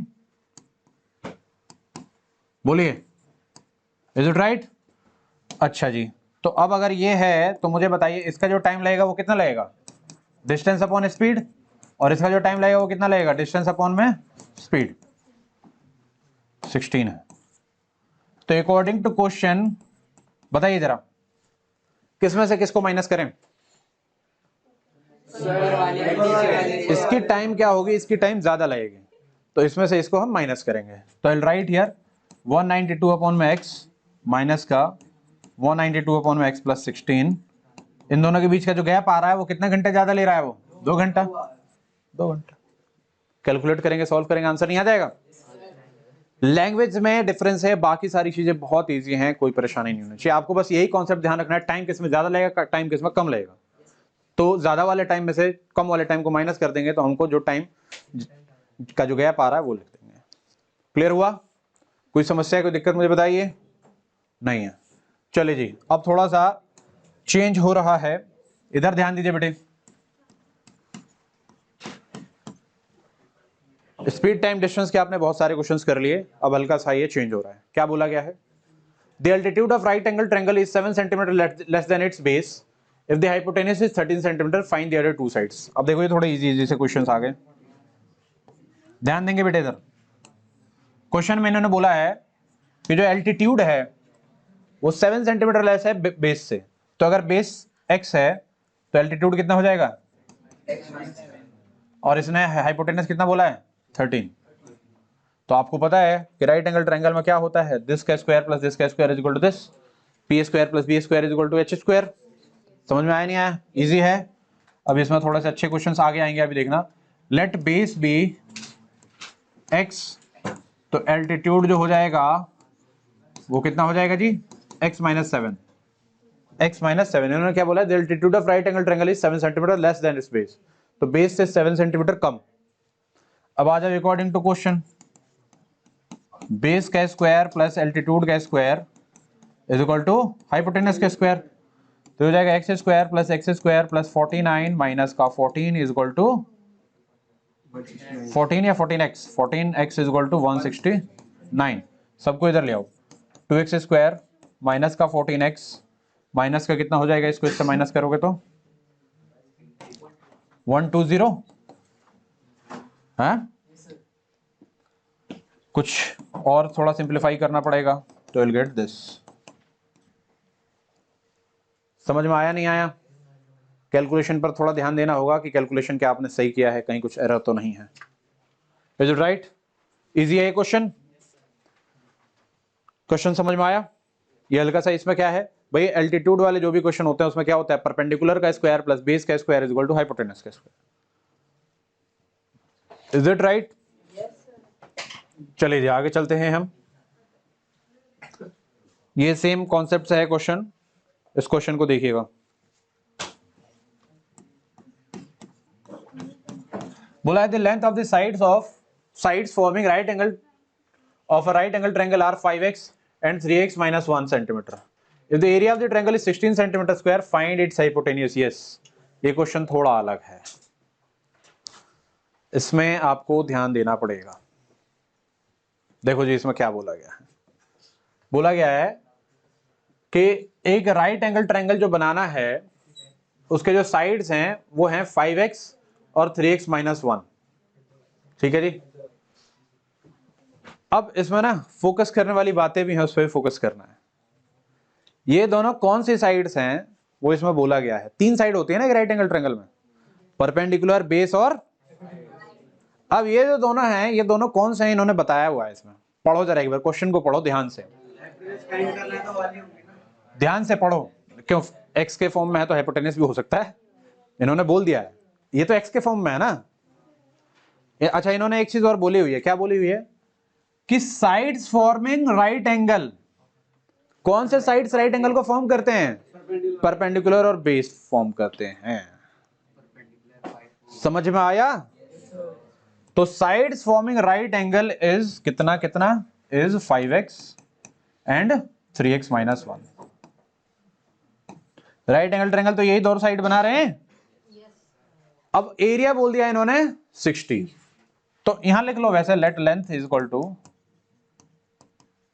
लेंथ ऑफ परपेंडिकुलर, ये ऐसे कर लो, let base is equal to, ऐसे समझ लो बेस जो है वो है 5x और एल्टीट्यूड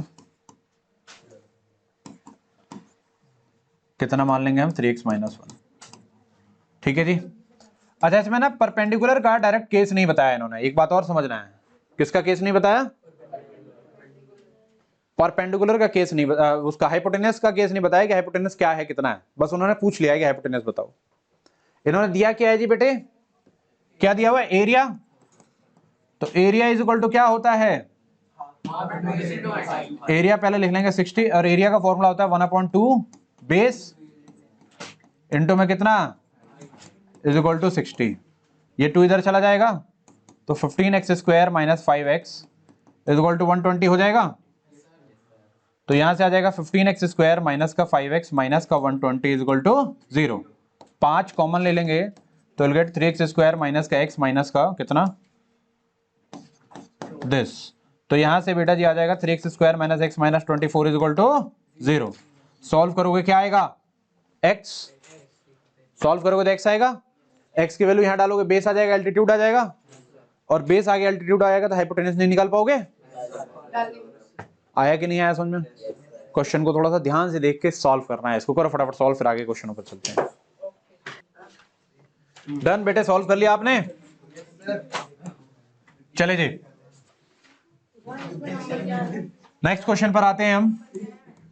अगला क्वेश्चन है हमारे पास, साइड का अंकल अगला क्वेश्चन है हमारे पास, the hypotenuse of right angle triangle is इतना, if the smaller leg is tripled and the longer leg is doubled, new hypotenuse will be 9.5 centimetre. How long are the legs of the triangle? Okay, legs में side, अब yes, leg का मतलब हो गया sides. ठीक है जी, ध्यान देना यहां पर बोला है कि राइट एंगल ट्रायंगल है एक, बना लेते हैं। ये बना लेने से क्या होता है ना, थोड़ा सा एक आइडिया मिल जाता है आपको।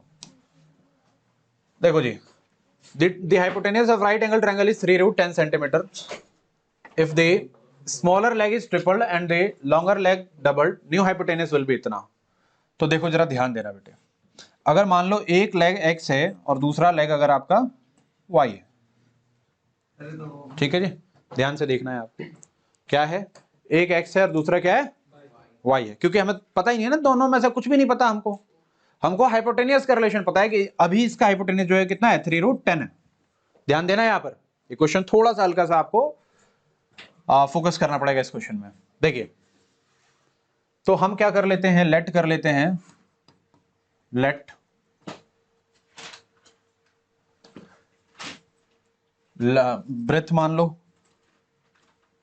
मतलब बेस मान लो x, बेस भी x, और हाइट जो है, हाइट या फिर एल्टीट्यूड भी y। तो अगर ऐसा है तो इन्होंने हाइपोटेनस कितना बोला है, 3√10। तो आप ऐसा लिख सकते हो, देखो X square plus Y square is equal to कितना, 3√10 का स्क्वायर लिख सकते हो क्या, बोलना क्या आप ये लिख सकते हैं? जो पहले शुरुआत में कंडीशन दी गई है उस हिसाब से आप लिख सकते हैं कि नहीं? अच्छा जी, ध्यान दीजिएगा, ध्यान दीजिएगा कि ये हो जाएगा तुम्हारा X square plus Y square is equal to 900 हो जाएगा क्या, 900 90 हो जाएगा, ये रूट में 100 होगा तो 10 हो जाएगा, 10 9 90। अब यहां से बेटा जी वाई स्क्वायर की जो वैल्यू आ जाएगी वो कितनी आ जाएगी, 90 माइनस एक्स स्क्वायर। अभी और समझना है, वाई की वैल्यू आ जाएगी वो कितनी आ जाएगी, 90 माइनस एक्स स्क्वायर का। तो अगर बेस x है तो एल्टीट्यूड जो हो जाएगा वो x के फॉर्म में कितना हो जाएगा, 90 माइनस एक्स स्क्वायर हो जाएगा। समझ में आ रहा है नहीं आ रहा है? क्लियर हुआ ये चीज? अभी तो इस क्वेश्चन का एक ही केस हुआ है, दूसरा केस तो अब आएगा। क्या है दूसरा केस? अगर स्मॉलर लेग को ट्रिपल कर दिया जाए, किसको, स्मॉलर लेग को ट्रिपल कर दिया जाए, तो हम यहां पर कर लेते हैं अकॉर्डिंग टू क्वेश्चन। अब सवाल ये इसमें स्मॉलर कौन सा है, लॉन्गर कौन सा है, राइट? तो आपने स्मॉलर किसी को भी मान लेना है, कोई दिक्कत नहीं है, क्योंकि वो तो वैल्यू है ना, वो तो हमें वैसे भी नहीं पता थी, राइट? तो स्मॉलर हमने इसको मान लिया, स्मॉलर इसको मान लिया, और लॉन्गर इसको मान लिया। ठीक है जी, मान लिया। अब इन्होंने क्या बोला कि स्मॉलर को क्या कर दिया जाए, ट्रिपल कर दिया जाए। तो बेस को हमने ट्रिपल कर दिया, मतलब 3x कर दिया, और लॉन्गर लेग को डबल कर दिया। लॉन्गर लेग ये था, इसको हमने क्या कर दिया, डबल कर दिया, 2 ऑफ दिस। तो जो न्यू हाइपोटेनस होगा वो कितना हो जाएगा, 9√5। तो बेस का स्क्वायर, आपको पता है बेस का स्क्वायर प्लस परपेंडिकुलर का square is equal to hypotenuse का स्क्वायर। होगा कि नहीं होगा, बोलो? कब कब करने पर, ट्रिपल करने पर और डबल करने पर। ट्रिपल करेंगे तो x का 3x हो जाएगा, और डबल करेंगे तो ये है ना, y मतलब ये है, अंडर रूट का 90 माइनस एक्स स्क्वायर, तो इसको डबल करोगे तो 2 रूट में 90 माइनस एक्स स्क्वायर का whole square is equal to कितना, इतना। अब देखो क्या हो जाएगा, देखो 9x स्क्वायर, 2 का स्क्वायर कितना होता है, रूट खत्म हो जाएगा, रूट खत्म हो जाएगा, नहीं हो जाएगा यहां पर, इज इक्वल टू 81 इंटू 5। अब इसे सिंप्लीफाई अगर करेंगे हम तो विल गेट कितना, देखो 9x स्क्वायर प्लस कितना 360 माइनस का 4x² इज इक्वल टू 405। सबको इधर ले आओ तो विल गेट कितना 4x² माइनस का 9x²। अच्छा ये दोनों x² है क्या? अच्छा जी, x का कोई टर्म ही नहीं है तो फिर तो इजी हो गया। तो यहां से कितना आ जाएगा जी 5, यहीं कर लो 5x² is equal to 405 minus 360 कितना आ जाएगा? ये 5 है ना, ये वाला 5, तो यहाँ आ जाएगा 5x² इज इक्वल टू, इसमें माइनस करो कितना आ जाएगा 45, 5 से कितने बार में कटेगा 9, x² will be equal to कितना 9, तो x की वैल्यू या तो +3 हो जाएगी या फिर -3 हो जाएगी। -3 की जरूरत नहीं है, किसकी जरूरत है? +3 की। How long are the legs of the triangle? Triangle के लेग्स क्या क्या हो जाएंगे? 3 आ गई, तो ये कितना हो जाएगा जी तुम्हारा 3, और ये 3 का स्क्वायर 9, 90 माइनस 9 कितना हो जाएगा 81, तो वहां से क्या आ जाएगा 9 आ जाएगा। तो लेग्स विल बी कितना 3 एंड 9। समझ में आया कि नहीं आया? बढ़िया क्वेश्चन है ये। ध्यान से इसको देखो, समझो कि क्या हुआ है। पहले केस से हम दूसरा फॉर्म लेके आए और फिर हमने दूसरे केस को सॉल्व करके वैल्यू लेके आए। इसमें अगर कहीं कोई डाउट आ रहा है तो मुझे अभी पूछेंगे आप, एक बार इसे फटाफट नोट करिए कंप्लीट। चलिए नेक्स्ट क्वेश्चन की तरफ हम चलते हैं। अगला हमारे पास क्वेश्चन, ये ध्यान दीजिए जी, देखिए जी क्वेश्चन देखेंगे क्या बोला गया है क्वेश्चन में। बोला है a pole has to be erected at a point on the boundary of a circular park of diameter 13 metre in such a way that the differences of its distance from two diametrically opposite fixed gates A and B on the boundary is 7 metre. अच्छा जी, इतना बड़ा question है ये, but solution इसका बहुत easy होगा। ध्यान दीजिएगा इधर, ध्यान देंगे बेटे इधर।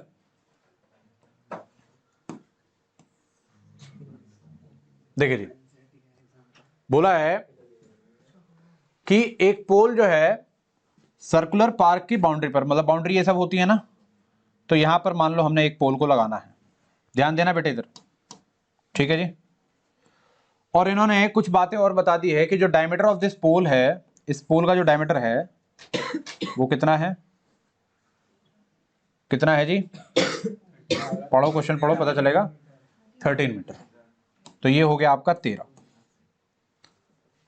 In such a way that the difference of its distances from two diametrically opposite fixed gates, two diametrically मतलब एक गेट यहां पर है और दूसरा गेट यहां पर है, ठीक है जी।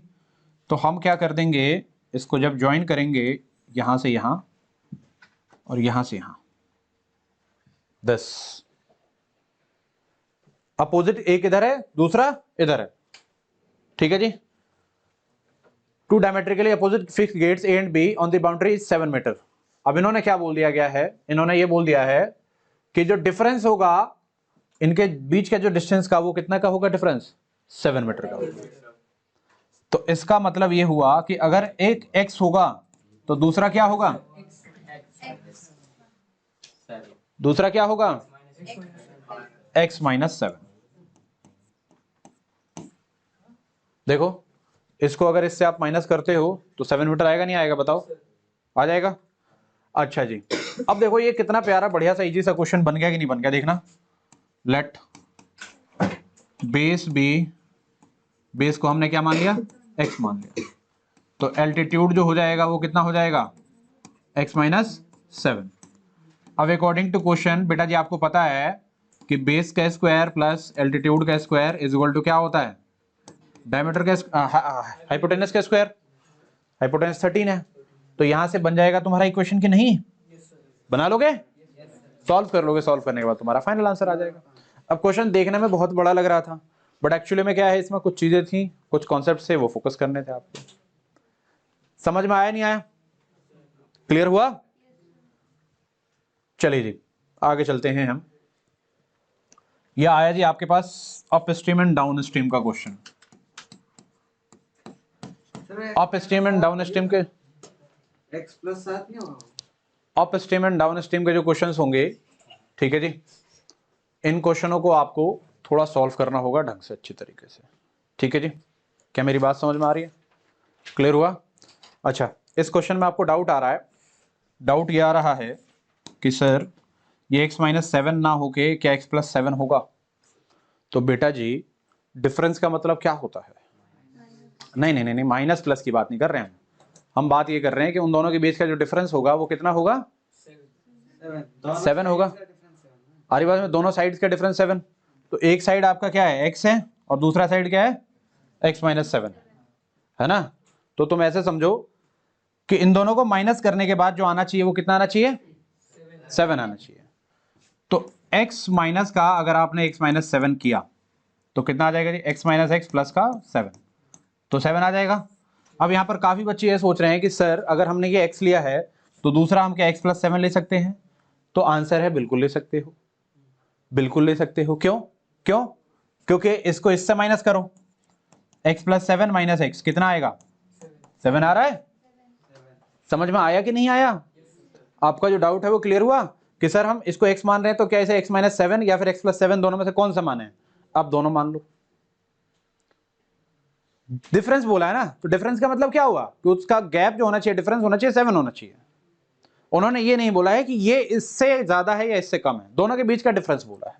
अभी क्लियर हुआ डाउट कि x माइनस 7 भी हो सकता है और x प्लस 7 भी हो सकता है, क्योंकि दोनों को अगर माइनस करोगे तो विल गेट कितना? Will get 7। क्लियर हुआ?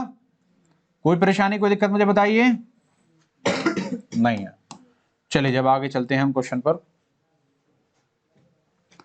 क्वेश्चन है, ये क्वेश्चन देखिएगा, अप स्ट्रीम डाउन स्ट्रीम का इंपॉर्टेंट क्वेश्चन है, ठीक है।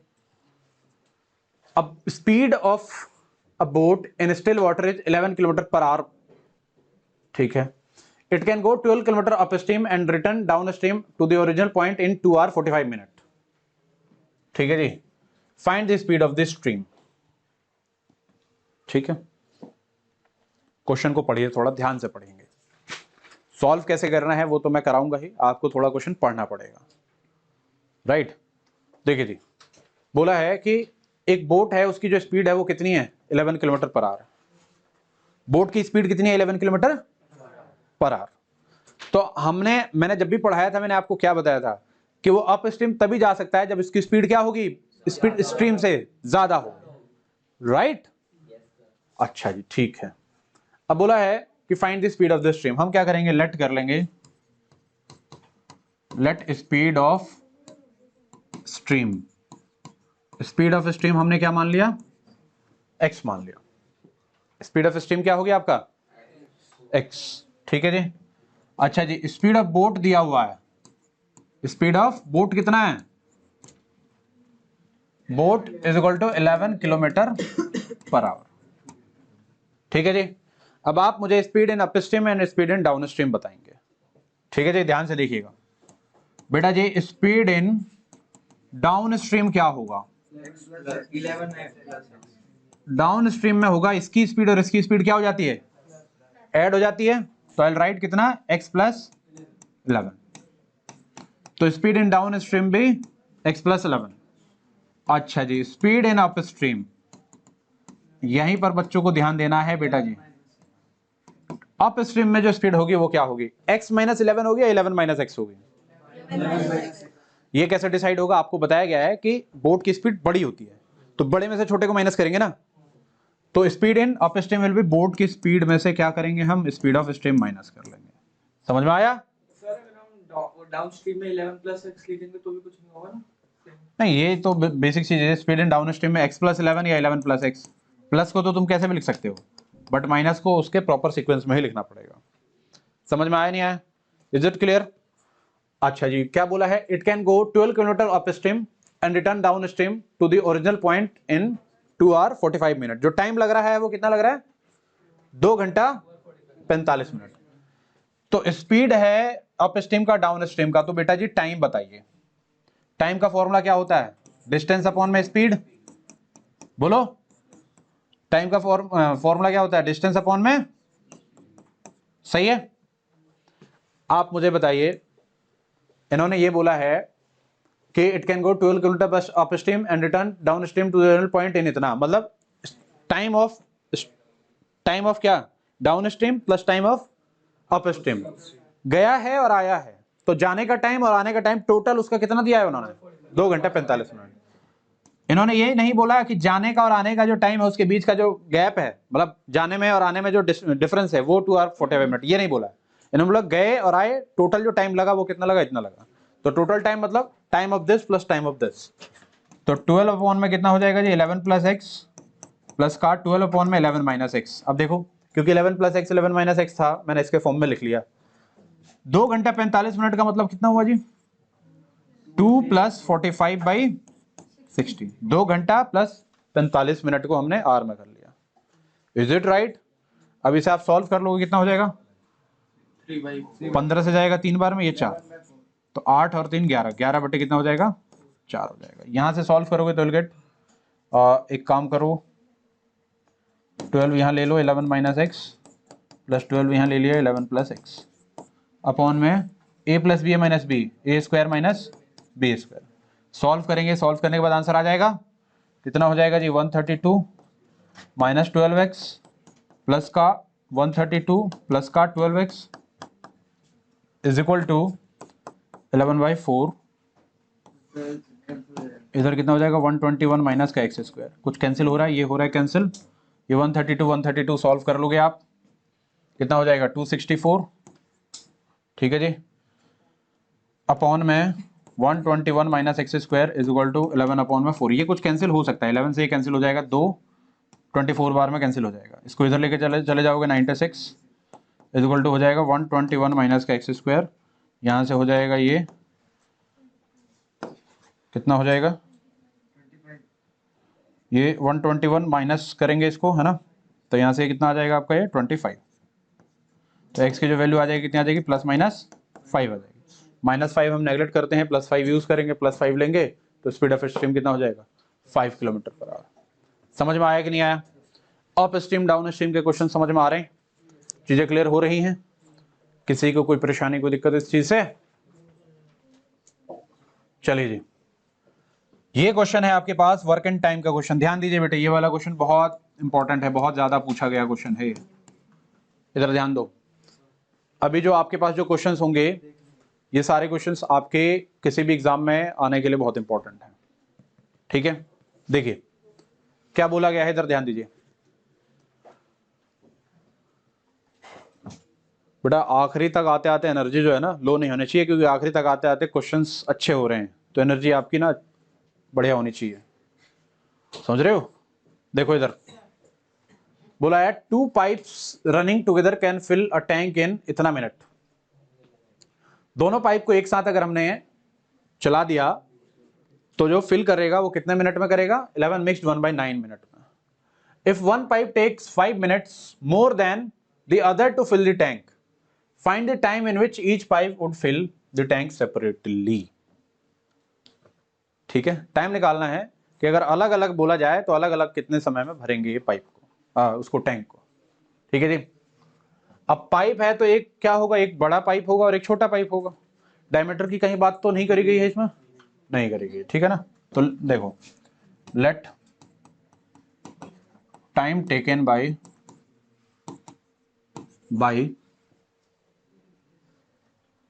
5 मिनट्स मोर है ना, let time taken by larger. तो लार्जर वाले का टाइम अगर हमने मान लिया x, तो स्मॉलर का कितना हो जाएगा, स्मॉलर का जो टाइम हो जाएगा वो कितना होगा, इन्होंने कितना बोला है, स्मॉलर वाला सीधी सी बात है ज्यादा टाइम लेगा, 5 मिनट मोर, तो कितना हो जाएगा x + 5। इतना आवर्स लिख देता हूं मैं, ये सही रहेगा। हमने ऐसे क्वेश्चन ली नहीं, हम इसको भी आर में कर लेंगे ना, आ रही बात में। देखो अगर ये क्या है, किसमें है तुम्हारा, ये मिनट में है, तो चाहो तो इनको मिनट में लिख लो, और नहीं अगर तुमने ये आर में लिखा है तो इसको किस में करना पड़ेगा, आर में। अच्छा 5 मिनट है, हाँ हाँ हाँ बिल्कुल बिल्कुल बिल्कुल, तो ये तो आर होना ही होगा ही नहीं तो फिर 5 मिनट को भी आर में करना पड़ेगा, इतना मिनट और इतना मिनट, ठीक है जी। अब थोड़ा याद करो, मैंने तुमको जब पढ़ाया था तो ये पढ़ाया था कि in x minute larger can fill the tank. तो x मिनट में अगर लार्जर टैंक फिल करता है तो 1 मिनट में कितना पार्ट फिल करेगा? 1/x। ये होगा ना, याद करो, मैंने ऐसे लिखवा के आपको बताया था ना कि in x minute larger pipe can fill the tank. तो 1 मिनट में कितना हो जाएगा जी? जैसे x आवर में था तो 1 आवर में कितना हो जाएगा? 1/x। और ऐसे ही x + 5 मिनट में है तो 1 मिनट में कितना हो जाएगा? 1/x + 5 part. ठीक है जी।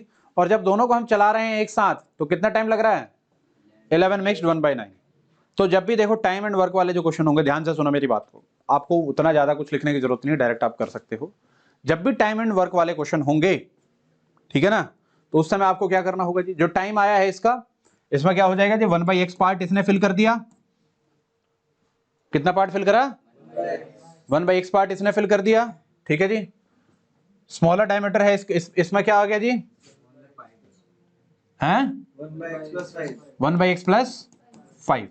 ठीक है जी। दोनों को अगर हमने चलाया तो कितना टाइम में फिल कर रहे हैं ये? 9/100 हो जाएगा नीचे। हाँ 9/100। कितना हो जाएगा? इसको सॉल्व करो। ये 100/9 आएगा। ये आ जाएगा तुम्हारा 100/9। ठीक है जी। अच्छा जी, थोड़ा यहां पर ध्यान देना है आपको, यहां पर ध्यान देना है, बहुत इंपॉर्टेंट चीज है यहां पर। इधर देखो बेटा जी, ये जो है ना, ये आपका पार्ट है। क्या ये 1/x पार्ट है और ये है 1/x + 5 पार्ट। ठीक है जी। और ये 100/9 क्या है? मिनट है। 100/9 मिनट में आपका क्या कर रहा है? ध्यान से समझना, कंप्लीट कर रहा है काम को। तो 1 मिनट में कितना कर लेगा? ये इधर चला जाएगा 9 में 100 पार्ट करेगा नहीं करेगा? ये बताओ, क्या मेरी बात समझ में आ रही है? तो 1 मिनट में इसने इतना पार्ट किया, इसने भी 1 मिनट में इतना पार्ट किया, तो अगर दोनों मिक्स होंगे तो 1 मिनट में कितना करेंगे जी? 9/100 करेंगे। कुछ आया समझ में? हम यहां पर ऐसे लिख सकते थे कि ये टाइम नहीं है, ये क्या है? पार्ट है। जो लार्जर वाला है इतना पार्ट कर रहा है, स्मॉलर वाला इतना पार्ट कर रहा है। ठीक है जी। और 11 मिक्स्ड 1/9 मिनट में ये इतना पार्ट काम करेंगे। तो यहां से अब आप इसे सॉल्व करोगे तो क्या हो जाएगा जी? ये हो जाएगा x + 5।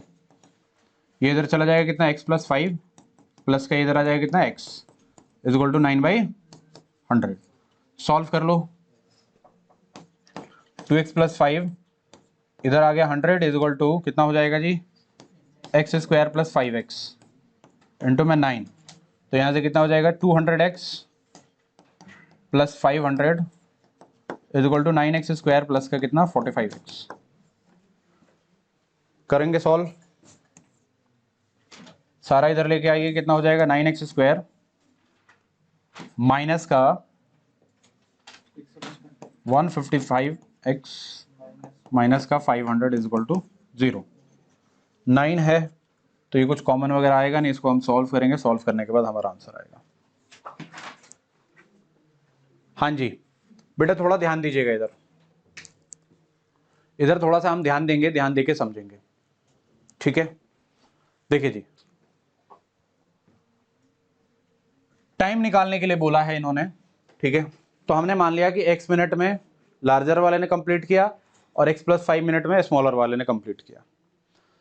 तो x मिनट में अगर कंप्लीट कर रहा है एक काम को, तो 1 मिनट में कितना काम कंप्लीट करेगा वो? 1/x।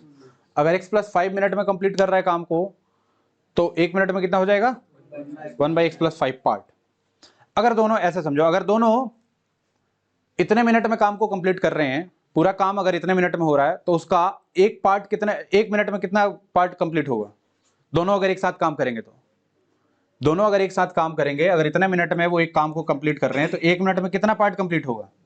तो 1 मिनट में अगर दोनों को मिक्स कर दिया जाए तो 9/100 पार्ट होगा। समझो, ये दोनों एक साथ करेंगे तो इतना पार्ट करेंगे। तो दोनों का मतलब क्या? ये वाला प्लस ये वाला = दोनों का। समझ में आई बात? कोई परेशानी, कोई दिक्कत? थोड़ा सा हल्का सा यहाँ पर आपको दिमाग लगाना पड़ेगा चीज़ों को सॉल्व करने के लिए। ठीक है जी, आपके पास ये सेम पाइप वाला ही क्वेश्चन है ये। ठीक है जी, ये भी आप कर सकते हैं, सेम टू सेम ऐसे ही है। एक बार आप इस क्वेश्चन को देखिए और फाइनल आंसर मुझे बताइए फटाफट, जल्दी से बताइए इस क्वेश्चन का फाइनल आंसर। आगे बेटे, इसका आंसर आ गया? ठीक है जी, इसमें जो x की वैल्यू आएगी वही हो जाएगा तुम्हारा टाइम। ये वाला कॉन्सेप्ट समझ में आ रहा है क्या? देखो, 1 मिनट में इतना पार्ट कर रहा है लार्जर वाला, इतना पार्ट कर रहा है स्मॉलर वाला, दोनों एक साथ अगर मिल जाएंगे तो इतना पार्ट करेंगे ये। आई बात समझ में? तो ये हमको निकालना इसमें जरूरी है। चलिए अगला क्वेश्चन देखेंगे। क्वेश्चन क्या कह रहा है? To fill a swimming pool 2 pipes are used. If the pipe of larger diameter used for 4 hour and the pipe of smaller diameter for 9 hour, only half of the pool can be filled. अगर larger वाले को 4 घंटा और smaller वाले को 9 घंटा अगर चलाया जाएगा तो half of the pool can be filled. पूरा नहीं फिल होगा, हाफ फुल होगा, हाफ फिल होगा। ठीक है जी। अच्छा जी, find how much long it to take for each pipe to fill the tank separately. कितना समय लगेगा एक एक को अगर सेपरेटली फिल करना हो तो। If the pool of smaller diameter take 10 hour more than the pool of larger diameter to fill the tank. ठीक है जी। तो यहां आप करेंगे let time taken by smaller diameter और लार्जर डायमीटर। लार्जर डायमीटर का टाइम अगर हमने मान लिया x, तो स्मॉलर कितना टाइम ले रहा है? 10 घंटा ज्यादा ले रहा है ना, तो स्मॉलर डायमीटर जो हो जाएगा x + 10 आवर ले लेगा। बोलिए जी, कोई परेशानी, कोई दिक्कत मुझे बताइए। Let time taken for larger diameter x है, तो स्मॉलर डायमीटर के लिए कितना हो जाएगा? x + 10। एक पार्ट अगर कंप्लीट करना हो 1 मिनट में, लार्जर वाला कितना पार्ट कंप्लीट करेगा? 1/x part. 1 मिनट 1 घंटे में, आर है ना यहाँ पर 1 आवर में, और 1 आवर में स्मॉलर वाला कितना पार्ट करेगा? 1/x + 10। ठीक है, सही है जी, कोई परेशानी, कोई दिक्कत? ये कॉन्सेप्ट समझ में आ रहा है, नहीं आ रहा है? मैंने क्या बोला? मैंने बोला कि अगर x घंटे में ये कंप्लीट फिल करेगा तो 1 घंटे में कितना करेगा? 1/x part. और x + 10 घंटे में कंप्लीटली फिल करता है तो 1 घंटे में कितना करेगा? 1/x + 10 part. राइट। अब लार्जर वाले को कितने घंटे चलाया गया है? 4 घंटा। कितने घंटा? 4 घंटा। देखो जी कितना पार्ट होगा ये 1/x पार्ट करेगा, और ये कितना पार्ट कंप्लीट करेगा? 1/x + 10। ठीक है जी, कोई परेशानी, कोई दिक्कत मुझे बताइए। अब कितने कितने घंटे यूज कर लिया आपने? इसको इसको इसको जो 1 घंटे में इतना है, तो 4 घंटे में कितना हो जाएगा? 4/x। ये 1 घंटे में इतना पार्ट करेगा तो 9 घंटे में कितना करेगा? 9/x + 10। और दोनों जब एक साथ काम करेंगे, एक 4 घंटे के लिए काम करेगा और एक 9 घंटे के लिए काम करेगा, तो जो पूल है वो कितना फिल होगा? हाफ। ठीक है जी। कितना समय लगेगा जी? कितना पार्ट फिल होगा उसका? कहां लिखा है? Half of the pool can be field. Right. तो हाफ का मतलब कितना हो जाएगी? 1/2। 4 घंटा अगर लार्जर को चलाया, 9 घंटा अगर स्मॉलर को चलाया, तो दोनों मिलके हाफ फिल करेंगे वो। Is it right? यहां से आप सॉल्व कर लोगे। सॉल्व करके क्या आ जाएगा? x + 10, 4x + कितना? 40। ये कितना हो जाएगा? 9x = half. कुछ कैंसिल हो रहा है। 40 + 13x इधर 2 हो जाएगा, = इधर कितना हो जाएगा? x² + 10x। सॉल्व कर दो। 80 + 26x x² + 10x। यहां से सॉल्व करेंगे, क्या आ जाएगा? यह आ जाएगा x² + का 10x माइनस का 26x माइनस का 80 = 0। तो x² माइनस का 16x माइनस का कितना? 80 = 0। ये आपका क्या आ गया? इक्वेशन आ गया। कुछ आया समझ में? कहीं कोई डाउट है तो मुझसे पूछ लो, फिर मैं अभी उस डाउट को क्लियर करता हूं। पूछो कहां कहां समस्या आ रही है, बताइए बताइए। लार्जर डायमीटर ने टाइम लिया है x घंटा, स्मॉलर ने टाइम लिया है x + 10 घंटा। तो x घंटे में ये कंप्लीट फिल कर रहा है, तो 1 घंटे में 1/x पार्ट फिल करेगा, और 1 घंटे में ये इतना फिल करेगा। तो अगर 1 घंटे में इतना फिल कर रहा है तो 4 घंटे में कितना करेगा? इसको 4 से मल्टीप्लाई कर दिया। ये 1 घंटे में इतना फिल कर रहा है तो 9 घंटे में कितना करेगा? 9 बाई इतना। और दोनों को एक साथ अगर चला दिया जाएगा तो वो टैंक जो है आधा ही फिल कर पाएंगे।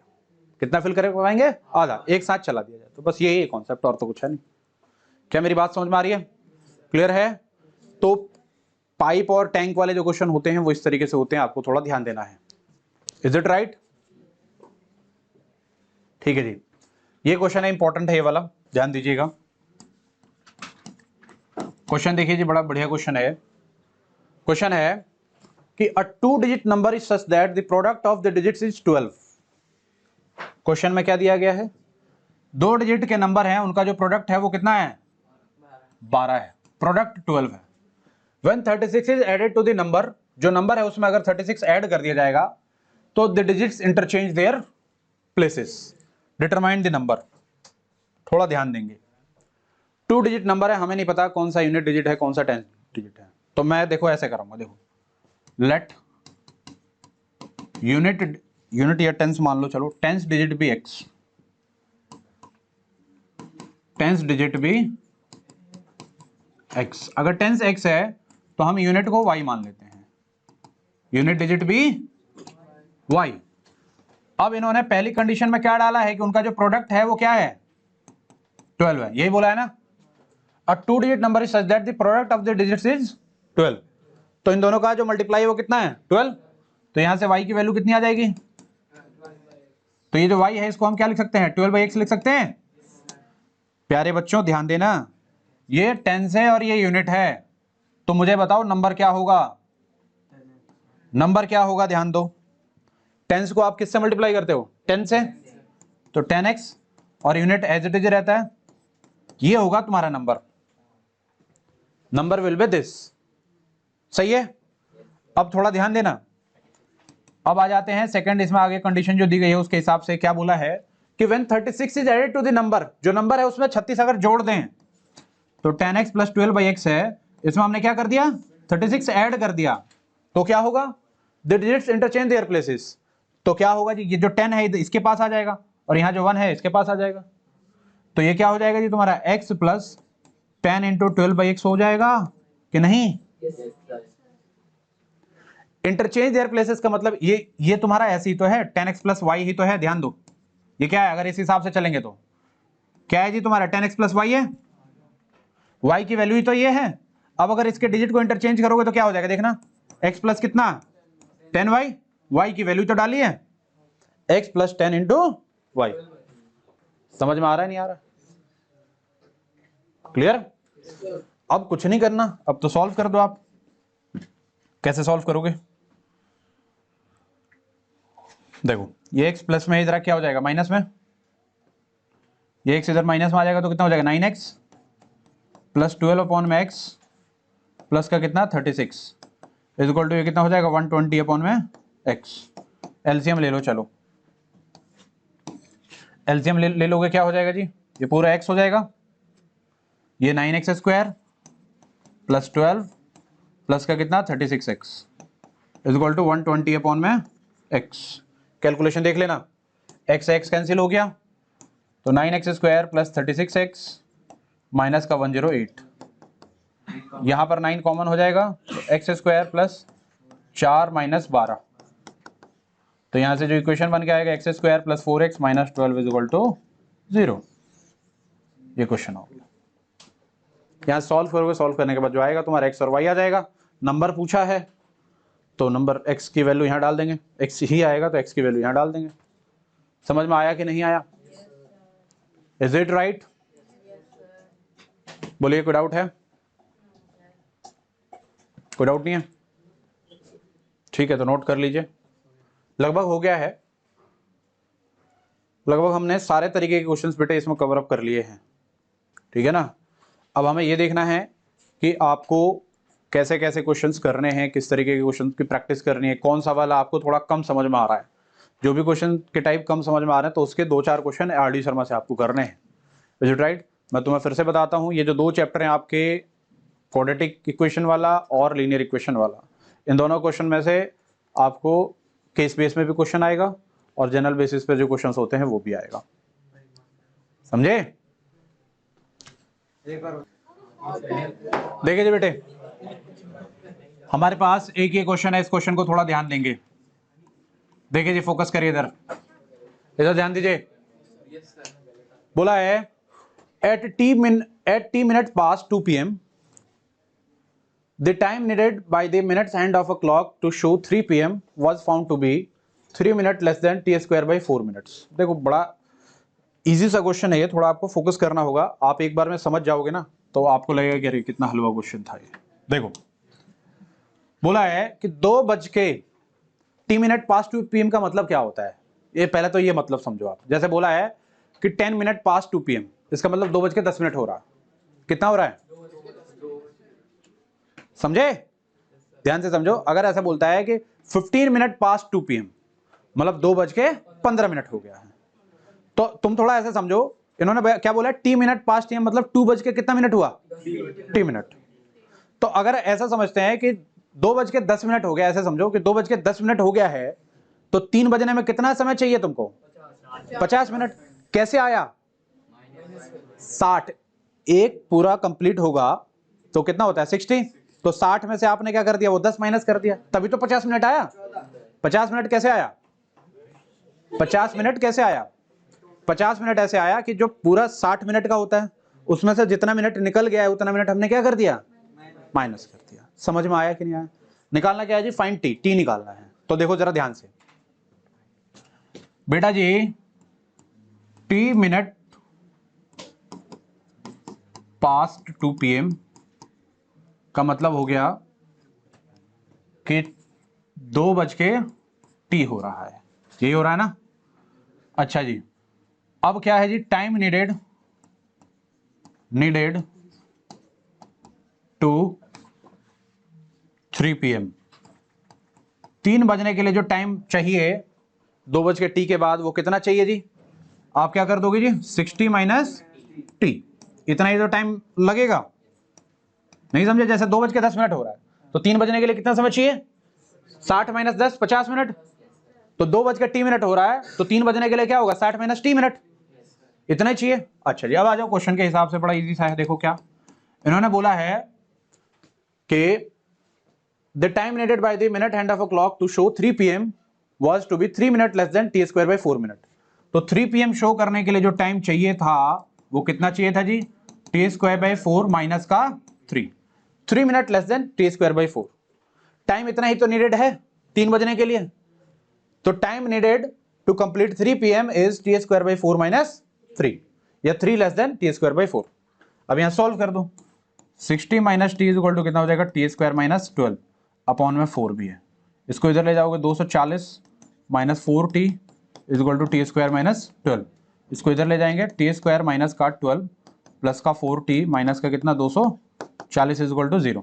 तो यहाँ से कितना हो जाएगा? टी स्क्वायर प्लस का 4t माइनस का t 52 देख लेंगे। थोड़ा सा ध्यान देंगे कैलकुलेशन वगैरह पर। आप समझ में आया? यहाँ पर आप क्या कर लोगे? मल्टीपल स्प्लिट कर लोगे। हाँ जी बताइए। इन्होंने ये बोला है कि the time needed by the minute hand of a clock to show 3 PM was found to be 3 minute less than t square by 4। t square 4 से 3 कम। तो टाइम नीडेड इतना है, तो time needed is equal to t square by 4 minus 3। इसको solve किया, solve करके answer आ गया। तो ये थोड़ा सा हल्का सा, थोड़ा सा इधर उधर का क्वेश्चन था, तो ये मैंने आपको करा दिया। मैं तुम्हें बता दूं कहाँ क्वेश्चन है? क्वेश्चन एग्जाम्पलर का है। एग्जाम्पलर की बुक में सबसे आखिरी क्वेश्चन है ये। आई बात समझ में? ऐसे नहीं कि कहीं से कुछ भी करा दिया है। Is it right? तो अभी मैं तुम्हें कुछ बातें बताता हूं, उन बातों पर फोकस करना है आपको। फोकस ये करना है बेटे कि आपको जितने सारे अभी आपने क्वेश्चंस किए हैं, हर एक क्वेश्चन का सॉल्यूशन मतलब प्रॉपर एंड तक करना है सॉल्यूशन। उसमें देखना है कि तुमको कौन से टाइप में दिक्कत हो रही है। उस टाइप के क्वेश्चनों को आपको आरडी शर्मा से उठाना है, 2-4 क्वेश्चंस कर लेना है। क्या मेरी बात समझ में आ रही है? कोई परेशानी, कोई दिक्कत मुझे बताइए। ठीक है जी, थैंक यू वेरी मच।